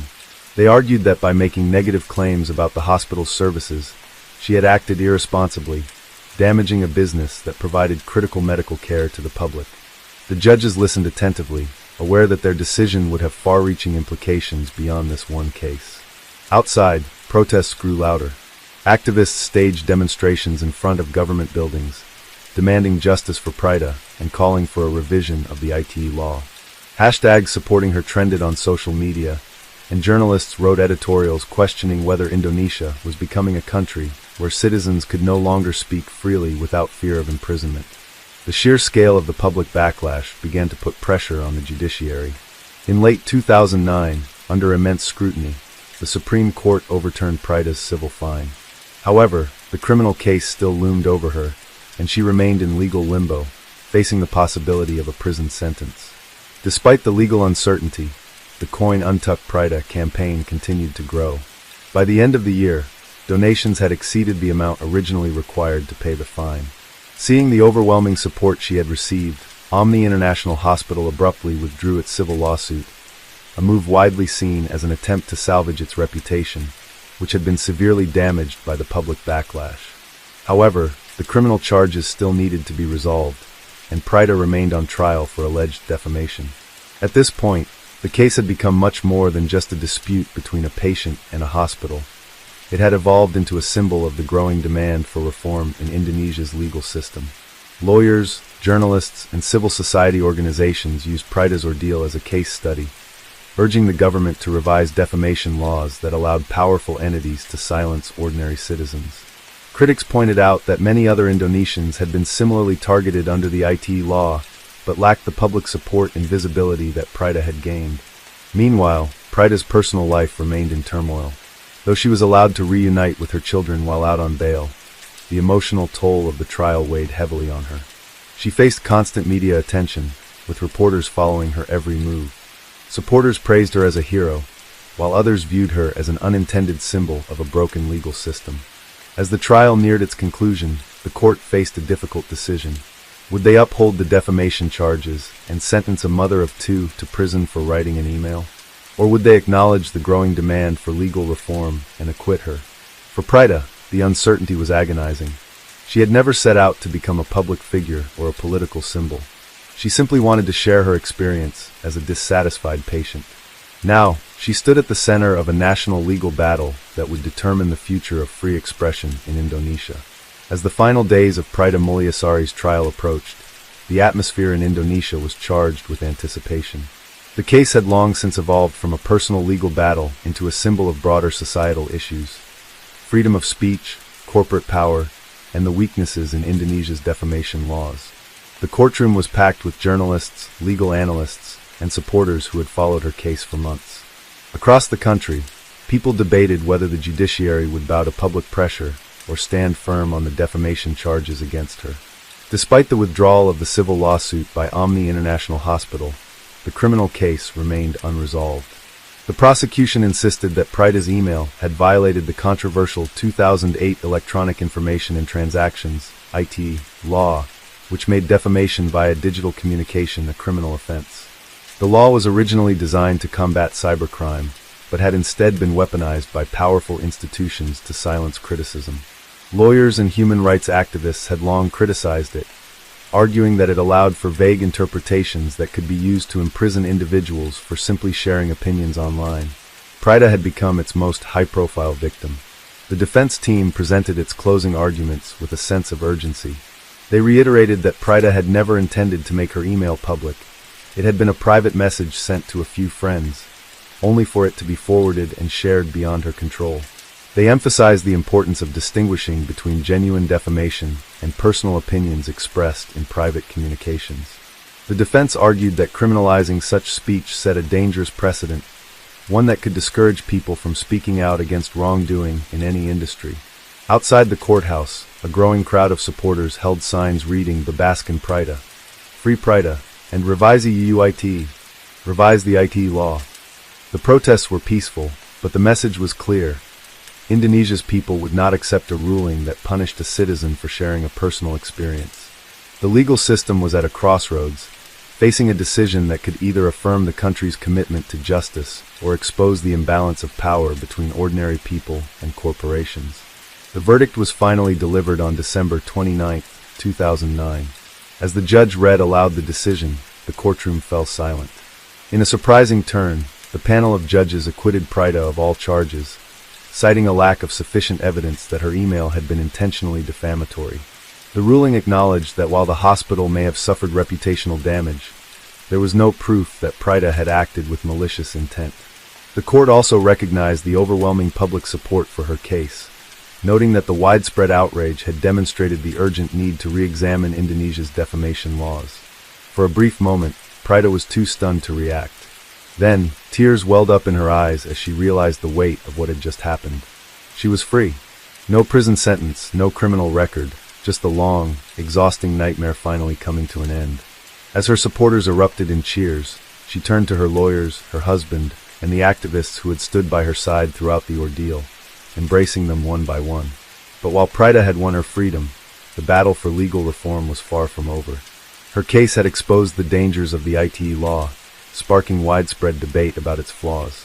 Legal experts pointed out that many others had been convicted under the same vague provisions, often without the media attention or public support that had helped Prida's case. Some were journalists, others were social media users who had merely expressed frustration about businesses or government services. The question remained, how many more would suffer before real change was made? In the aftermath of the case, public pressure on the government intensified. Lawmakers faced mounting calls to amend the IT law to prevent similar prosecutions in the future. Activists and civil rights groups continued to push for legal reforms, arguing that defamation should be treated as a civil matter rather than a criminal offense. The phrase "Coin Untuck Prida" had become more than just a fundraising campaign. It had transformed into a movement advocating for justice in Indonesia's legal system. Prida, however, was eager to return to normal life. In interviews following her acquittal, she expressed gratitude for the overwhelming support, but made it clear that she had no desire for fame. "I just want to be with my children," she told reporters. "I want to live peacefully and move on from this nightmare." She acknowledged that while her case had changed Indonesia in many ways, it had also taken a toll on her personal life. The stress, the public scrutiny, and the time spent away from her family had left lasting scars. Despite her reluctance to remain in the spotlight, Prida's name would forever be associated with the fight for digital freedom in Indonesia. Her case became a precedent, cited in future discussions on the misuse of defamation laws. Over the years, politicians and legal scholars continued to debate revisions to the IT law, with some amendments introduced in the following decade to prevent overly broad interpretations of defamation. For many Indonesians, Prida's story was a reminder that ordinary citizens could challenge injustice and win. It demonstrated the power of collective action, showing that when people united against unfair laws, they could force change. The Coin Untuck Prida movement had proven that no corporation, no law, and no government institution was beyond scrutiny when the people demanded accountability. Years after her acquittal, Prida's life gradually returned to normal. She kept a low profile, focusing on her family and personal well-being. Occasionally, she was invited to speak at legal forums and discussions about digital rights, but she preferred to stay out of the public eye. Still, her case remained a symbol, a landmark moment in Indonesia's legal history that challenged the boundaries of free speech and set the stage for future reforms. And though Prida Mulyasari never asked to be a hero, her fight for justice left a lasting impact, reminding the nation that sometimes, even the smallest voices could shake the foundations of power. Story 12. In 2009, India was shaken by a criminal case that exposed the deep-rooted issues of police misconduct and extrajudicial killings within its law enforcement agencies. The incident, known as the Dehradun encounter case, involved the killing of 22-year-old Rambir Singh, a recent MBA graduate, by members of the Uttarakhand police.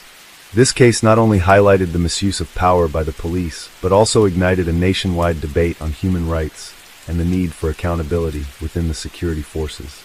On July 3, 2009, Rambir Singh traveled from Ghaziabad to Dehradun for a job interview, hopeful about his future prospects. Unbeknownst to him, this day would mark the end of his life under circumstances that remain controversial and deeply troubling. According to police reports, Rambir was allegedly involved in an extortion attempt and, upon being intercepted by the police, fled the scene, leading to a chase that culminated in his death. The police claimed that Rambir was armed and had fired at them, necessitating retaliatory action. However, discrepancies in the police narrative soon emerged. Eyewitness accounts and forensic evidence contradicted the official version of events. Witnesses reported seeing Rambir being apprehended by the police without any resistance and later being taken to a secluded area. Forensic examinations revealed that Rambir had sustained multiple gunshot wounds at close range, suggesting a deliberate execution rather than a defensive encounter. These findings cast doubt on the police's claims of a shootout and pointed towards a staged encounter.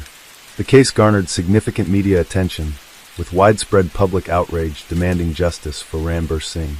Human rights organizations condemned the incident, calling for a thorough and impartial investigation into the actions of the Uttarakhand police. The National Human Rights Commission, NHRC, took cognizance of the matter, emphasizing the need for accountability and the protection of citizens' rights against state excesses. In response to the mounting pressure, the Central Bureau of Investigation, CBI, was tasked with investigating the case. The CBI's inquiry led to the arrest of 17 police officers, marking one of the largest crackdowns on law enforcement personnel in a case of this nature. The accused officers faced charges including murder, kidnapping, and the destruction of evidence. The trial that ensued was closely watched, symbolizing a critical test of India's judicial system in addressing police brutality and ensuring justice for victims of state violence. The Dehradun encounter case served as a grim reminder of the prevalence of extrajudicial killings in India, often referred to as fake encounters. These incidents typically involve law enforcement officials killing individuals without due process, frequently under the pretext of self-defense or the prevention of crime. Such practices have been criticized for circumventing the legal system and violating fundamental human rights. The public outcry following Rambir Singh's death underscored the growing intolerance for such abuses of power. Citizens, civil society groups, and the media collectively called for systemic reforms to prevent future occurrences. The case highlighted the urgent need for implementing accountability mechanisms within the police force, including the establishment of independent oversight bodies, the adoption of body cameras, and the enforcement of strict protocols governing the use of force. As the legal proceedings progressed, the nation awaited the outcome, recognizing that the verdict would have far-reaching implications for the rule of law and human rights in India. The Dehradun encounter case not only sought justice for Rambir Singh, but also aimed to set a precedent in curbing police impunity and reinforcing the principles of democracy and justice in the country. In conclusion, the tragic death of Rambir Singh in 2009 illuminated the critical issues of police misconduct and the necessity for comprehensive reforms within India's law enforcement agencies. The case served as a catalyst for national introspection on the values of justice, accountability, and the protection of human rights, prompting a re-evaluation of the relationship between the state and its citizens. The investigation into the Dehradun encounter case quickly became a focal point of national attention, not only because of the brutal manner in which Rambir Singh was killed, but also due to the larger implications it had for law enforcement practices in India. As the Central Bureau of Investigation (CBI) began its probe, disturbing details emerged that challenged the official version of events provided by the Uttarakhand police. The inconsistencies in the police report, combined with forensic findings and eyewitness testimonies, painted a picture of premeditated execution rather than a lawful encounter. According to the police, Rambir Singh was part of a gang involved in extortion and had fired at the police when confronted, forcing them to retaliate in self-defense. However, multiple witnesses reported seeing Rambir alive and in police custody hours before his body was found riddled with bullets. Surveillance footage from a nearby area contradicted the police timeline, showing that Rambir had been taken away in a police vehicle after being apprehended. This raised serious concerns about the authenticity of the encounter and suggested that he had been killed in cold blood rather than in a shootout. The autopsy report further dismantled the police's self-defense claim. The forensic analysis revealed that Rambir had been shot multiple times at close range, with entry wounds on his back and signs of torture on his body. The bullets had been fired from an angle suggesting that he had been restrained or immobilized at the time of the shooting.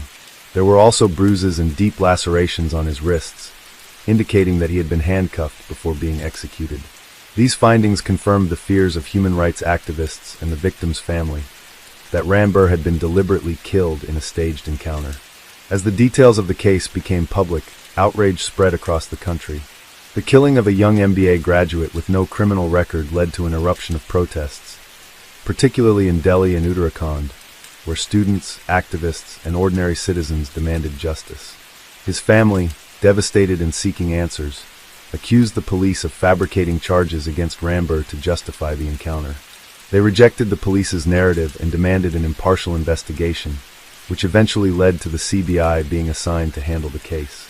The CBI's findings were damning. Their investigation revealed that 17 police officers were directly involved in the illegal detention, torture, and execution of Rambir Singh. Phone records, eyewitness testimonies, and forensic evidence proved that Rambir had been alive hours after his alleged shootout with the police. Investigators also uncovered attempts by the officers to manipulate evidence, including tampering with the crime scene and planting weapons near the victim's body to support their claim of a gunfight. It was becoming increasingly clear that this was not an isolated incident. Over the years, India had seen a troubling pattern of extrajudicial killings carried out under the guise of law enforcement. Known as fake encounters, these killings were often used as a means to eliminate individuals suspected of crimes without going through the legal process.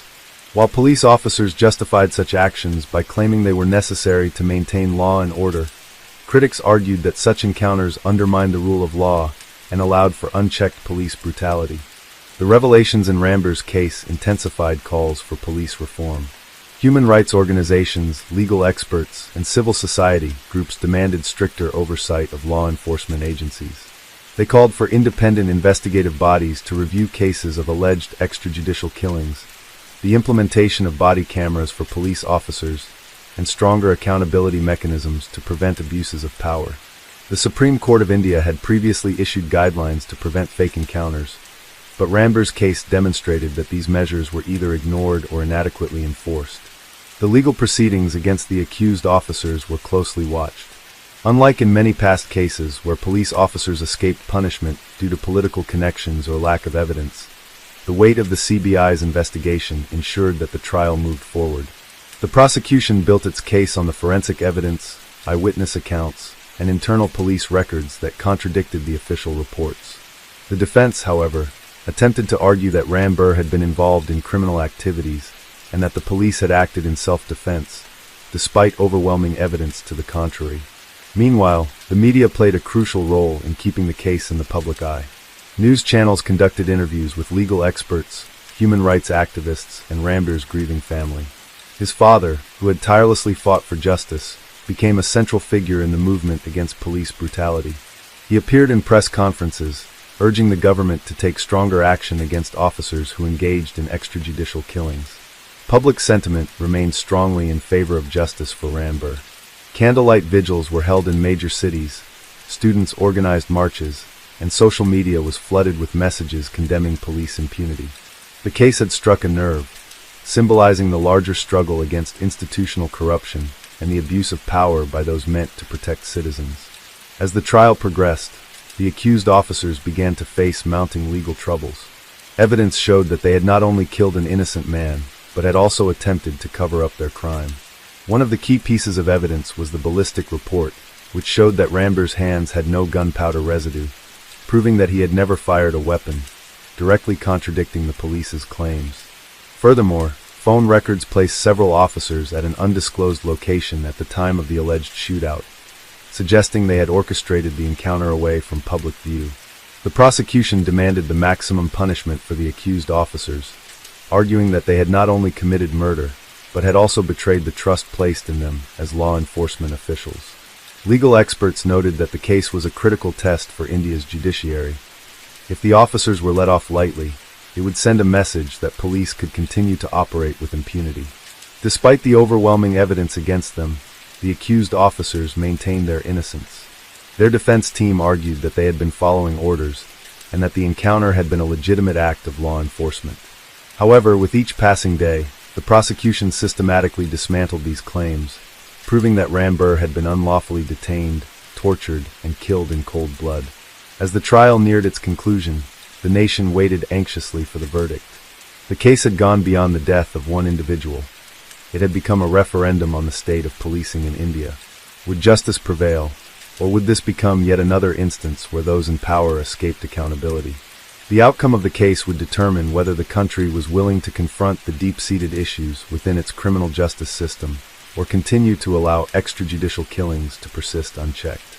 The courtroom was packed as the trial reached its final stages. Journalists, legal experts, human rights activists, and ordinary citizens filled the seats, eager to witness the outcome of one of India's most closely watched criminal cases in years. Ramber Singh's family sat in the front row, his father's face etched with the pain of a long, exhausting fight for justice. The accused officers, wearing solemn expressions, awaited the verdict that would determine their fate. The weight of the proceedings was immense. This was not just about the brutal killing of a single man, but about the accountability of law enforcement in a country where extrajudicial killings had long been an open secret. The prosecution had meticulously dismantled the defense's arguments over the past several weeks. They presented forensic reports proving that Ramber was handcuffed and immobilized at the time of his death, and that the bullet trajectories indicated he had been shot at close range, execution style. Witnesses testified that they had seen the police take him into custody alive, contradicting the officer's claim that he was gunned down in a shootout. Call records placed several officers together at a secluded location at the time of the killing, reinforcing the theory that the encounter had been staged. The defense attempted to counter these claims by reiterating that Ramber had a criminal background, though they failed to provide any solid evidence to support this. Their narrative that the police acted in self-defense crumbled under scrutiny, as ballistic tests showed that Rambur had not fired a weapon. The defense's last hope rested on procedural loopholes and political influence, tactics that had worked in similar cases in the past. However, this time, the overwhelming public scrutiny made it difficult for any backdoor deals to be struck. The judge, recognizing the gravity of the case, took time to carefully weigh the evidence before delivering his ruling. The verdict finally arrived, and the courtroom held its collective breath as the judge began reading his decision. 17 police officers were found guilty of murder, kidnapping, and destruction of evidence. The ruling was historic. Rarely had such a large number of police personnel been convicted for an extrajudicial killing in India. The court acknowledged that the encounter had been staged, that Rambur Singh was an innocent man who had been falsely implicated, and that his execution was a gross violation of human rights. As the sentences were read, the emotions in the courtroom erupted. Rambur's father broke down in tears, his years of relentless struggle culminating in a hard-fought victory. Supporters of police reform celebrated the ruling as a crucial step toward justice and accountability. The convicted officers, many of whom had believed themselves untouchable, stood motionless as they realized they would spend years behind bars. The ruling set off a wave of reactions across the country.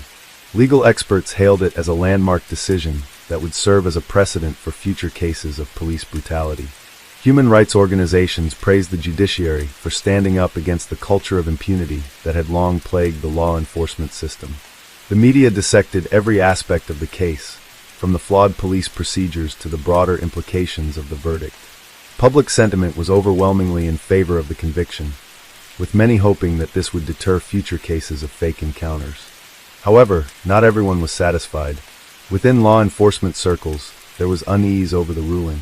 Some officers argued that the verdict would discourage police from taking decisive action against criminals, fearing that every operation would be scrutinized under the assumption of misconduct.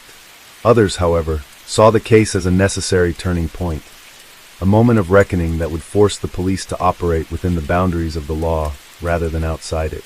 The government, under pressure to respond, announced a series of measures aimed at preventing future extrajudicial killings. Proposals were made to install body cameras on officers involved in high-risk operations, strengthen independent oversight mechanisms, and create stricter guidelines for police encounters. While these reforms were welcomed, many activists remained skeptical about their implementation, pointing out that without genuine political will, such changes often remained on paper. Rambur's family, while relieved that justice had been served, knew that their battle was only one among many. They dedicated themselves to advocating for police accountability, joining forces with organizations that sought to end extrajudicial killings in India. Their story became a symbol of resistance, a reminder that ordinary citizens could take on the system and demand justice, no matter how powerful the accused were. Despite the victory in the courtroom, the fight was far from over. Other families who had lost loved ones in similar circumstances began coming forward, hoping that the momentum generated by the case could bring justice to their own tragedies. Investigations were reopened, legal petitions were filed, and discussions about police reform gained renewed urgency. The Dehradun encounter case remained a stark reminder of the dangers of unchecked power. It exposed the dark underbelly of law enforcement, where staged encounters had been normalized as a quick solution to crime. But it also demonstrated the power of perseverance, the ability of truth to prevail even in the face of systemic corruption. Years later, the case continued to be cited in legal debates and human rights reports. It became a reference point in court rulings, a warning to officers who believed they could act with impunity.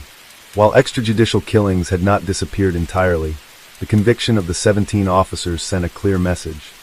No one was above the law, not even those sworn to uphold it. For Rambur Singh's family, the victory was bittersweet. Their son would never return, his life stolen by those who had sworn to protect him. But in his name, a movement had been sparked, one that would push India toward a future where justice was not merely a privilege, but a right for all.